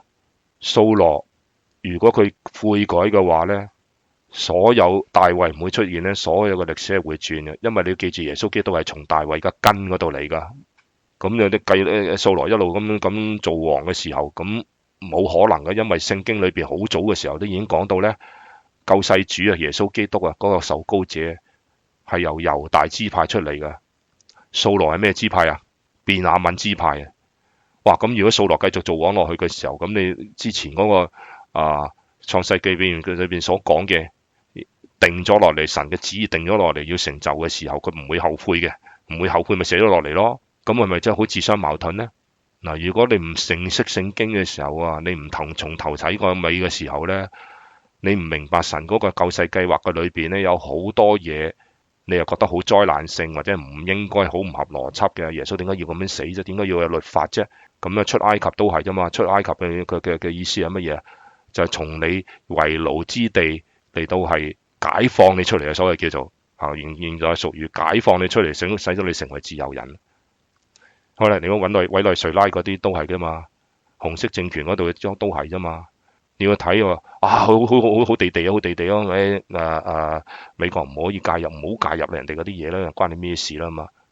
咁 anyway， 咁你總要神要利用一個政權啦嚟到代替佢啦，將啲人從一個為奴嘅嗰個境地啦，就出翻嚟咧，就係話你要有翻你自己嘅一個自由嘅意志啊。當然啦，即係佢唔係話阿玉雲你唔會喺2008年嘅奧運會嘅時候喺某首都舉行嘅時候，嗰陣時候你走去做呢樣嘢嘅係做唔到啦。但係神係預備咗啲乜嘢咧？呢樣又唔掂，嗰樣又唔掂啊！總之咪4個火車頭唔掂，乜嘢都唔掂啊！全部都人都就快餓死嘅時候咧，出嚟反抗嘅時候咧，嗰個就係時候啦，係嘛？所以有啲嘢咧，某個政權嘅成立。1948年嘅復國以色列復國，1949年紅色政權嘅出現係有神嘅意思喺裏邊，但係到你最後嘅時候咧，嚟到呢度嘅時候咧，你知唔知喺中國裏邊被逼迫嘅基督徒就福音最旺盛嘅時候，我哋要咁樣睇嘢。好啦，幾時先你能夠有一個咧就係好似出埃及嘅嗰種咁嘅現代版嘅出埃及咧咁似乎你睇到委內瑞拉咧就已經現代版嘅其中一個部分啦。係，咁跟住有其他嗰啲，譬如我唔知道即係可能係伊朗啦咁伊朗遲早都會解放嘅，咁但係問題就係咪呢個時候咧？咁可能喺呢個時候咧，咁將另外一個咧就係特朗普嘅使命咧就係要終結紅色政權啊嘛，呢個就會神嘅棋子，神利用嘅人好似巴比倫去消滅猶大都係㗎，佢都係神嘅利器嚟啫嘛。係咪？咁所以就我哋從呢一方面去睇嘅時候咧，我哋會明白好多嘢啦。就係話頭先講呢個問題，就係你所講嘅係歷史係真係會完全，但係佢唔全掃羅冇出現過時候，佢悔改嘅時候咧，咁個結果係乜嘢咧？我哋唔知點解啊？因為喺歷史裏邊嘅時候已經發生咗嘅嘢，係根本唔會有如果嘅。開唔開心啊？明白。好，接唔接受得到啊？係嘛，好難接受得到，好難吞啊！有陣時都有啲嘢好難吞嘅我都經過呢個階段，好難吞嘅但係當你知道，當你明白嘅時候咧，嗰種豁然開朗，嗰種嘅開心咧，係冇辦法可以即係用言語嚟到形容啦。好，咁如果冇乜特別嘅話咧，我哋又繼續咯。有冇人有啲咩反應啊？起碼有啲人話俾我聽，OK 嘅，我哋可以繼續嘅咁啊！大家出一句聲當熱身啦，開個咪。可以繼續啦，可以繼續，好。可唔可以問多個問題？你講啊。嗰個上帝如果已經係預知咗，掃羅佢係最終係背逆神，咁就失去咗皇位嘅。點解又話佢後悔揀咗掃羅做王咧？呢個咧，呢個問題咧係糾纏咗好耐。喺神學上面講，或者係喺即係我亦都係喺上一堂花咗好多時間嚟到係去試圖去解釋，但係我話俾你聽，我無論點樣解釋都好，都唔會盡你哋嘅滿意嘅我只不過咧係話俾你聽，我盡力去做呢樣嘢。我又唔想喺呢度咧就答你呢個問題，再重複翻我上一堂所講過嘅嘢。sorry，咁你唔唔使嘥時間啦，因為我冇將你第一堂嘅課，唔好意思，我再睇翻個 video 咧。係啦，我就想鼓勵你咧，就係睇翻咧，就上一堂，或者你 even 咧上總共係14堂嘅。咁你喜歡嘅話，你哋咁但係如果你覺得唔好咁多時間嘅，咁你淨係睇翻我上一堂嗰個就 O K 噶啦。上一堂嗰個其實我已經俾咗你噶啦。如果你冇嘅話咧，咁我都要求過你，曾經你俾過一個叫做email 俾我啦。咁如果我 send 咗 email 俾你，OK 收到啦。收到好。咁你上一堂啦，我鼓勵你睇翻你上一堂啦，嗰個我擺咗落咗好多個密碼喺後邊，喺嗰個4張 slide 嗰度咧。咁希望咧，你能夠咧去聽完之後去諗諗，咁然後咧再問題嘅時候咧，咁我哋咧可以喺 offline 嚟度討論啦。我唔想你喺呢個主體裏邊咧花時間。阿蘇菲，我多謝你個問題咁同埋你係有諗過嘢，然後先問嘅嚇。好嗱，我哋繼續好嘛？第16章嘅時候，16章講啲咩啊？大衛受膏啦，開始換皇帝啦嚇。睇翻我哋少少呢啲叫做timeline 啊，講好多內容嘅時候咧，咁我哋要睇翻啲時間性嘅問題咁咧喺呢個章數嘅裏邊嚟講嘅時候咧，我哋上一年咁講都嚟到呢度咁上緊啦。咁我講到撒母耳啦，單獨成為未有王嘅時候咧，跟住掃羅啦，咁咧嚟到我哋而家嚟到呢一嚿啦呢度開始啦。咁大衛咧作王之前咁掃羅就做緊王啦。咁但係佢係大衛咧冒起嗰陣時叫做大衛嘅出現啦。咁好似睇戲咁樣，個主角大衛未出現，咁出咗呢個撒母耳退場，咁第二個咧就掃羅出嚟，咁跟住掃羅而家有退場啦，咁到大衛好啦。咁撒母耳就喺呢一講咧，由1到7章嘅時候咧，就講到大概從公元嘅咁多到咁多啦。掃羅嘅時候咧8章至到15章嘅時候咧，大概係公元前嘅咁多啦。好啦，而家我哋講咧就係講呢一橛啦。咁大概咧就係由公元前嘅1011啦，至到971啦。咁樣似乎呢度嘅時候咧，大衛就好年輕嘅。咁而家講緊咧就係究竟大衛係點樣俾撒母耳或者神去揀中咧，或者個步驟嗰個過程係乜嘢咧？咁我哋就睇故仔啦嚇。好，耶和華對撒母耳說：我既厭棄掃羅作以色列嘅王啦，你為他悲傷悲傷到幾時咧？咁我撒母耳係好好人你睇下佢都唔係話你神都放棄啊，我又放棄啦咁你將膏油盛滿了角，我差遣你往伯利恆人耶西那裏去，因為我在他眾子之中預定咗一個作王預定即係唔改變嘅嘢嚟㗎。撒母耳說：我怎能去呢？掃羅若聽見，必要殺我因為掃羅已經心知肚明啦。咁但係你去嘅時候揾條友嚟到代替我嘅時候咧，我梗係揾人殺你啦。咁神教佢乜嘢耶和華說：你可以帶一隻牛贖去，就說我來是向耶和華獻祭。咁用呢個藉口啦，你要請耶西嚟到食祭肉，我就指示你所當行嘅事，我所指給你的人，你要膏他。好啦，神叫佢去膏立去耶西嘅屋企裏邊揾翻個人嚟到係膏立佢下一個王。撒母耳就照耶和華嘅事咁樣做法啦。而家講嚟講去咧，都係嗰個地方就咁上緊啦個地圖係咁咁我就唔繼續講啲地圖嘅嘢啦。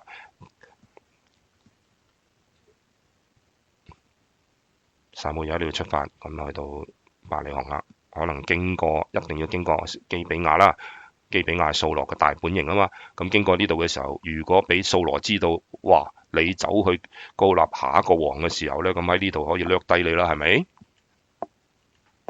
到你伯利恆，那城裏嘅長老都戰戰兢兢咁樣走出嚟迎接佢啦，問佢講啲乜嘢咧？你是為平安來的嗎？哇！呢個問個問題好似好奇怪喎。咁因為咧有機會咧，佢係代表神啊嘛，咁佢係一個先知嚟噶嘛，咁先知係講啲乜嘢咁有陣時講啲祝福嘅嘢啦，咁有陣時講審判嘅嘢喎，咁所以入咗伯利恆嘅時候咧，咁啲長老嚟問：喂，你嚟宣判啦，還是為平安而嚟嘅咧？咁樣，所以呢個説話就咁嘅意思啦。佢講為平安嚟，咁唔使驚，我唔係為審判嚟嘅，我是給耶和華獻祭，你們當自潔來與我食祭肉咁，即係其實我哋請你食生懵嘅啫咁樣，咁佢哋咪好開心咯。咁撒母耳就使到耶西同埋佢眾子自潔，請他們嚟吃祭肉。咁他們嚟嘅時候咧，撒母耳看見呢個以利押啦。咁以利押邊個啊？就係心裏邊講咁啊，撒母耳講耶和華的受膏者必定在他裏面前。嗱，有啲奇怪咯。咁啊，呢個以利押咧，嗱，如果陣間話俾你聽，佢係佢嘅耶西嘅大仔啦。咁啊，見阿撒母耳咁屬靈啊，都覺得咧就話呢個都好似正喎。咁可能就係呢個啦咁啊。咁撒母耳咁認為啦。咁同埋咧，猶太人嘅嗰所謂叫做咧繼承咧，通常係以長子嚟到繼承噶嘛。咁我估咧，以利押就係呢個長子。咁啊，撒母耳見到佢啲事正啦 ，OK 啊，咁啊，可能係呢個啦咁啊。咁耶和華卻對撒母耳説：講乜嘢？不要看他的外貌和他身材高大，我不揀選他。呢個咪掃羅嗰種揀選啦嚇。因為耶和華不像人看人，人是看外貌，耶和華係看內心。嗱，所以呢度講咁樣看咁阿撒母耳就咁樣看咁耶和華又咁樣看。咁大家咁看嘅時候有咩唔同啊？人是看外貌，神看內心。耶西叫亞比拿達從撒母耳面前經過，撒母耳說：耶和華也不揀選他。第二個嚟啦咁跟住呢個人嘅名有名啦，第二個仔有名。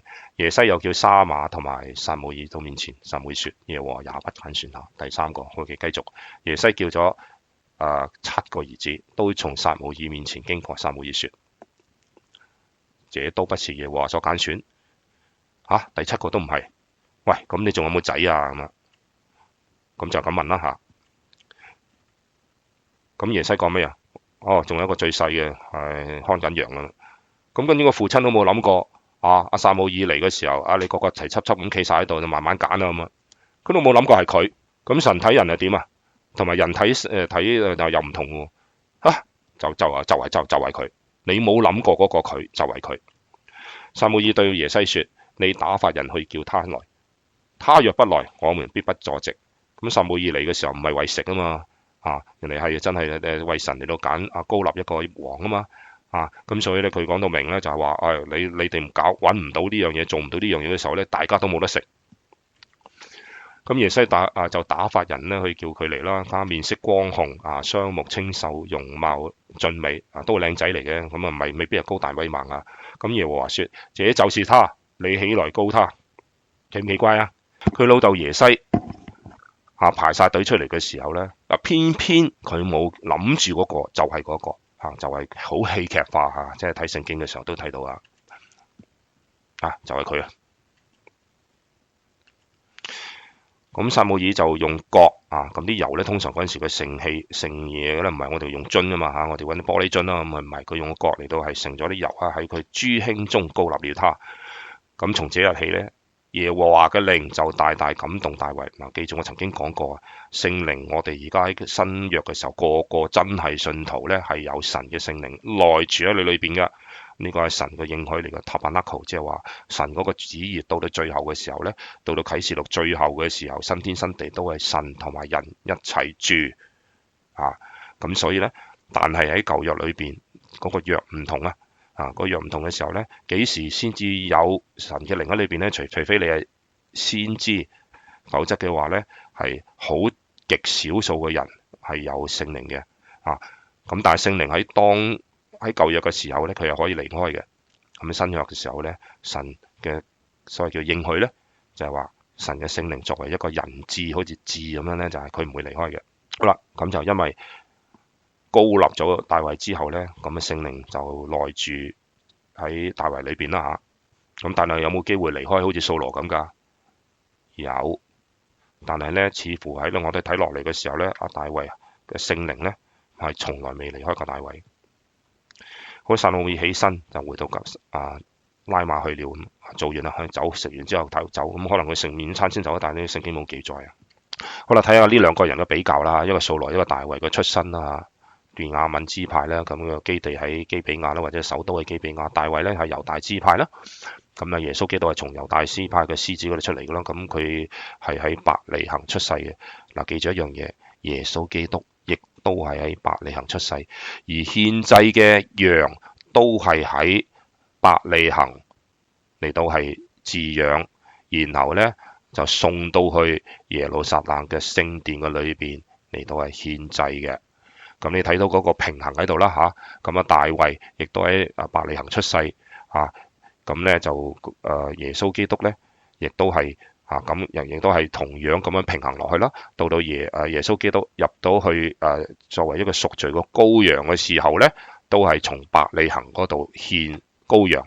但係呢一次獻嗰隻羊咧，就係耶穌基督，都係從伯利恆嚟嘅。外貌咧，掃羅高大威猛咧，唔係成日講咯。大衛嗰個形容咧，就係頭先所講，冇話佢高大威猛啊，應該都好細粒下嘅，又唔係絕對細粒，好似侏儒咁啦。咁但係面色光紅啦，雙目清秀啦，容貌俊美啦。咁受膏嘅時候咧，佢都有相似嘅地方嘅喎。當佢幾時受膏啊？就係當掃羅嘅老豆叫佢揾翻嗰隻驢嘅時候咧，咁喺呢個過程嘅裏邊咧，佢就受膏啊。咁大衛亦都差唔多啦，佢喺度牧緊羊嘅時候，都係喺出邊嘅，都唔係嚟揾佢嘅嚇。咁 anyway 就係喺出邊嘅時候咧，牧羊嘅時候咧就受膏。咁所以佢哋大家都有一啲所謂叫做平衡點啦。咁我哋可以參考下呢兩個人，既然喺撒母耳嗰度上邊嘅時候，一個正面嘅嘅例子，一個係反面嘅例子嘅時候咧，咁我哋嚟到首先喺嗰個物質世界裏邊嘅佢個平衡嘅嗰個嚟到對比啦。耶和華嘅靈離開掃羅，有惡魔從耶和華那裏來攪擾他。嗱，你記住啊，你心裏邊咧，如果係冇嘢去填補嘅話咧，你梗要有啲嘢填補嘅。譬如你冇神嘅時候咧，咁咧喺呢個例子嚟到講嘅話咧，喺掃羅咧就有惡魔嚟到係填補佢個位啦。咁你記得嗰個福音書裏邊嘅其中一個例子話乜嘢啊？有一個人咧清潔咗啦，即係話有個邪靈喺裏邊。咁咧就因為神嘅恩典嘅緣故咧，就將佢驅走咗。但係驅走咗之後，佢冇迎接到神入去喎。咁結果有幾多？結果咧有一隻就係7隻剩佢多隻嘅咧更加兇猛嘅邪靈咧，就入咗佢嗰個心裏邊啦，即係佢哋控制佢啦。咁所以咧呢度就咁啦。聖靈離開咗掃羅嘅時候咧，咁乜嘢都冇，乜嘢都冇，裏邊冇嘢，揾啲嘢憑填空，即係魔鬼咧就會派呢啲使者咧嚟到填滿佢啦。掃羅嘅臣僕對他說：現在有惡魔從神那裏來攪擾你，我們的主可以吩咐面前的臣僕找揾一個善於彈琴嘅嚟。等神那裏來嘅惡魔臨到你身上嘅時候，使他用手彈琴，你就好了。咁似乎呢個咧係神嘅默許或者神嘅計劃嘅裏邊啦，或者唔知點啦。總之個事情就係點樣解決呢個惡魔咧，或者點解佢神容許呢個惡魔去掃羅嗰度咧？咁攪擾嘅時候，咁用呢啲方法嚟到去驅走佢咧，或者係暫時令到佢舒服一啲咧，唔會俾佢攪擾，就用彈琴。試他用手嚟到彈琴，咁佢又唔識彈啊，咁啊點咧？咁啊揾個人嚟到彈啦。好啦，喺神嘅計劃嘅裏邊咧，神要試煉大衛，要訓練大衛嘅時候咧，就藉住掃羅咧，結果揾到邊個啊？掃羅對臣僕說：你們可以為我找一個善於彈琴的人帶到我面前來。呢個找咧其實有啲預定嘅意思喺度嘅，不過翻譯出嚟嘅時候叫做找。不過呢個你信定唔信，或者你覺得唔啱聽嘅就你咪當我找一個咪找啦，係揾啦，總之揾下。咁呢個找嘅當中，我哋咧點解要咁樣提咧？就係話，咁你可以 argue 咧，就話喂，個惡魔神容許佢話佢可唔可以入去掃羅嗰度？唔得㗎喎。咁即係話神係默許啦。咁其實神亦默許嘅時候，係咪神嘅意思？係要成就佢嘅嗰個救世計劃嘅其中一個小小嘅部分嘅插曲咧嘛，係，所以就用呢個叫做預定或者係叫做找。我哋呢度講咧就係預定嚇。好啦，敬拜讚美咧可以帶下神嘅同在啦，使受壓者咧得到自由都帶嚟一個即係神。所以我哋有好多時嘅時候咧，你唔開心嘅時候，你靈裏邊有一個好重擔嘅時候，你會點做啊？呢個重擔喺邊度嚟㗎？個重擔咧就係話神係有啲嘢要你做，或者神預知到有啲事情要發生，呢種發生咧可以用禱告嚟到係改變嘅。咁呢個咧就你有個重擔，呢個重擔嘅時候咧，你就可以叫祈禱，亦都可以用讚美嘅方式咁嚟到去敬拜。咁樣嘅話咧，咁咧就係即係神呢個咧就係即係神俾你嘅一種咁嘅解決嘅方式啦，所以叫做。好啦，掃羅自己亦都唔敬拜啦，因為佢都話：你個神啊嘛，乃是藉著別人嘅敬拜神，使到自己得到釋放。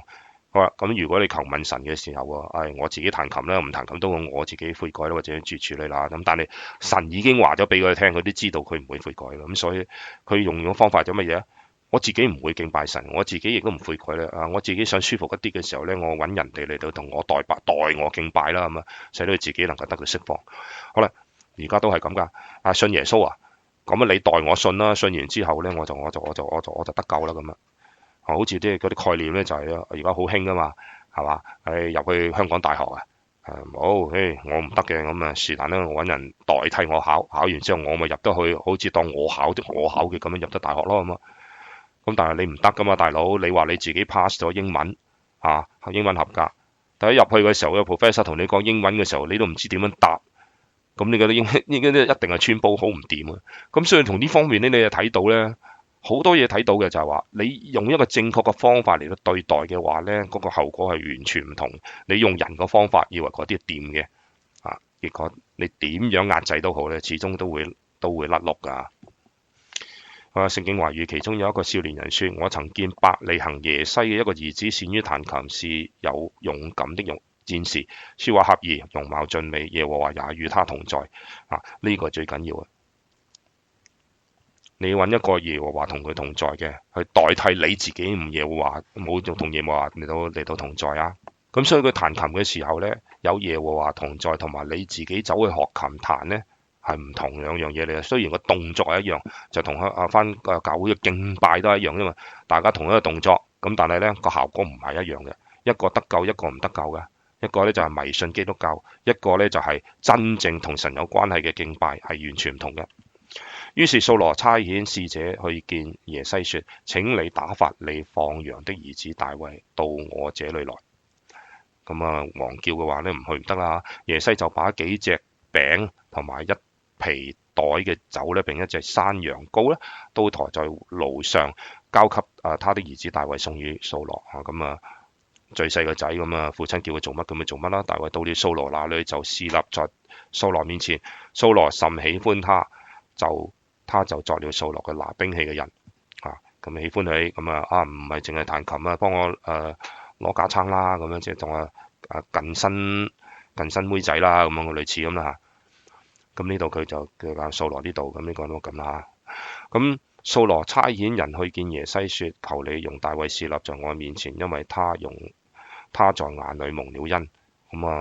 隨傳隨到嘅啫，咁但係而家唔係，不如一度都係企喺我身邊啦。咁呢個又另外一個神嘅計劃裏邊找到佢嘅話咧，就嚟到咧越嚟越近掃羅啦。咁從神那裏來嘅惡魔臨到掃羅身上嘅時候咧，大衛就攞起琴裏邊啦，用手彈啦。掃羅咧就舒暢啦，咁亦都係爽快啦，舒暢同埋爽快啦。咁惡魔就離開佢啦。咁藉住彈琴咧，因為聖靈喺大衛裏邊啊嘛，咁你彈琴嘅時候咧，惡魔見到啲乜嘢？見到神佢自己本身神嘅聖靈啦三位一體嘅其中一位啦。咁見到神嘅聖靈嘅時候，走都走唔切啦咁但係大衛離開咗嘅時候咧，咁佢又翻嚟噶咯喎，嗰隻惡魔我意思話。咁而家咧，我開始講17章啦。咁非利士人招聚他們嘅軍隊要來爭戰，聚集在屬猶大嘅疏哥，咁又打仗咯喎，咁喺呢個疏哥，咁安營喺呢個疏哥啦，咁同埋亞西亞中間嘅以弗大憫，咁呢個意思即係血嘅邊界啦。咁總之咧，打仗嘅時候咧，就兩邊列陣啦，列完陣之後咧，然後咧就咁一齊衝出嚟到打仗噶嘛。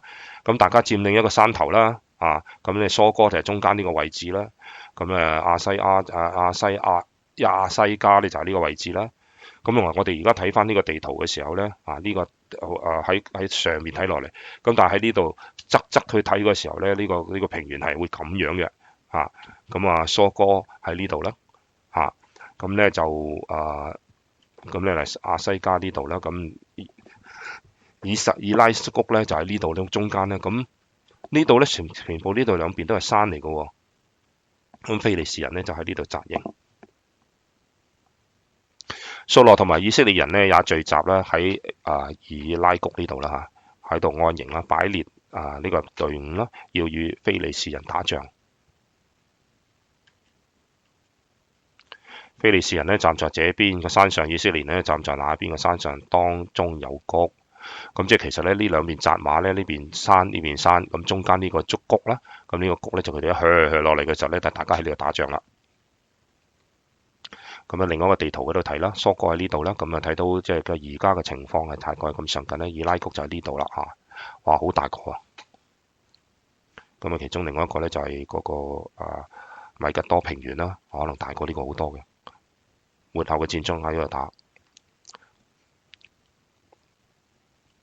另外一個睇法嚇。好啦，從非利士人營中出來呢一個討戰嘅人咧，名叫哥利亞，係加特人，身高6肘01褲，即係3米咁高啦嚇。咁頭盔6尺，大概兩米高，咁3米，咁你睇下你有幾高啦嚇。咁頭盔嘅銅盔啦，同埋身穿呢個鎧甲啦，嗰個甲咧即係佢所謂叫做嗰件衫重咧大概係5400啦，即係57個公斤啊！哇！呢個上飛機嘅時候都重得滯啊！咁腿上邊有銅嘅護膝啦，兩肩之中咧背負住銅嘅戟啦嚇。咁槍桿粗到咧好似織布機嘅機軸啦，咁有幾粗我唔知啦，織布機我未見過，咁但係都好粗啦，總之嚇。咁鐵桿頭咧就重600嘅舍客勒，咁大概7公斤度啊。有一個拿盾牌嘅人啦喺佢面前嚟到走，咁即係話咧佢自己唔使拎嘅，因為重得滯，成日揸住好唔方便，咁揾人同佢拎。好啦，咁嗱呢個哥利亞嘅故事咧，我就下一堂講。咁但係而家咧，我就引咗佢出嚟咧，就係呢個哥利亞呢個古仔。咁咧，然後咧，我哋下一堂咧就講呢個哥利亞嘅故事。咁當然咧，我哋希望咧就係唔係好似細路仔咁講完呢個故仔咧，乜嘢都冇啦。咁而係咧就係希望咧就能夠藉住呢個哥利亞呢個故事嘅裏邊咧，隱藏咗好多屬靈上邊嘅寶藏。咁我哋希望咧能夠下個星期咧就係嚟到係討論下。咁我想請問咧嚟到呢度嘅時候咧，有啲咩問題咧？因為我而家要結束啦。多謝你神多謝你我哋嚟到你個面前，再一次嚟到你嘅面前嘅時候係俯伏嘅就係咧，我哋喺大衛嘅裏邊，或者喺而家大衛嘅出現，我哋係睇到呢個正面嘅呢個信息，亦都喺掃羅佢已經退落嚟嘅時候，我哋應該睇到佢有好詳細咁研究佢嘅性格同埋佢嘅叛逆，使到神呢就係決意唔再後悔地嚟到拒絕佢，而佢將來佢想要翻轉頭嘅時候，佢錯過咗呢個機會。神呢，就求你俾我哋喺現實嘅生活嘅裏邊，我哋要檢討翻我哋自己會唔會係掃羅咁樣，或者我哋同一個動作去敬拜或者去教會嘅時候，究竟神悅納我哋啲乜嘢呢？究竟悅納我哋一齊嗰種咁嘅動作啊，還是悅納我哋嘅心裏邊呢？嗰個敬拜呢？神你係話以心靈同埋誠實嚟到敬拜。當我哋冇聖靈喺我哋嘅心裏邊嘅時候，就算魔鬼企喺我哋嘅面前嘅時候，好實實在在企喺你嘅面前，我哋嘅面前嘅時候，我哋都唔認得究竟聖經裏邊教導我哋啲乜嘢呢？我哋係咪真係跟住聖經嘅話語嚟到走呢？雖然對我哋嚟講可能有陣時好唔合理，但係神啊，你嘅道路唔係我哋嘅道路，你嘅旨意唔係我哋嘅旨意，我哋點樣能夠嚟到去推測得到，或者你所成就嘅，我哋冇辦法用我哋人嘅智慧嚟到係明白。但係神啊，感謝你，因為你需要我哋明白嘅完全喺晒個聖經裏邊。但係如果我哋去選擇嚟到係決定我哋中意邊啲去接受邊啲嘅時候，呢個就係去到真係侮辱咗神你嘅名，神你嘅榮耀就喺本聖經裏邊，神呢個救世嘅計劃裏邊嗰個咁嘅成就嘅，我哋睇得到整本聖經裏邊就睇得到你嗰個救世嘅計劃係天衣無縫。我哋俯伏喺你嘅面前願神你得着應得嘅榮耀我哋去敬拜嘅時候，求主你就俾我哋有一個心，嗰個心就係嗰個 focal point，嗰個重點係放喺心靈誠實嗰裏邊嚟敬拜你，求你悅納我哋，願你將得着應得嘅榮耀。多謝你垂聽我哋嘅禱告，奉耶穌基督嘅名求，阿門。好啦，主日學正式結束。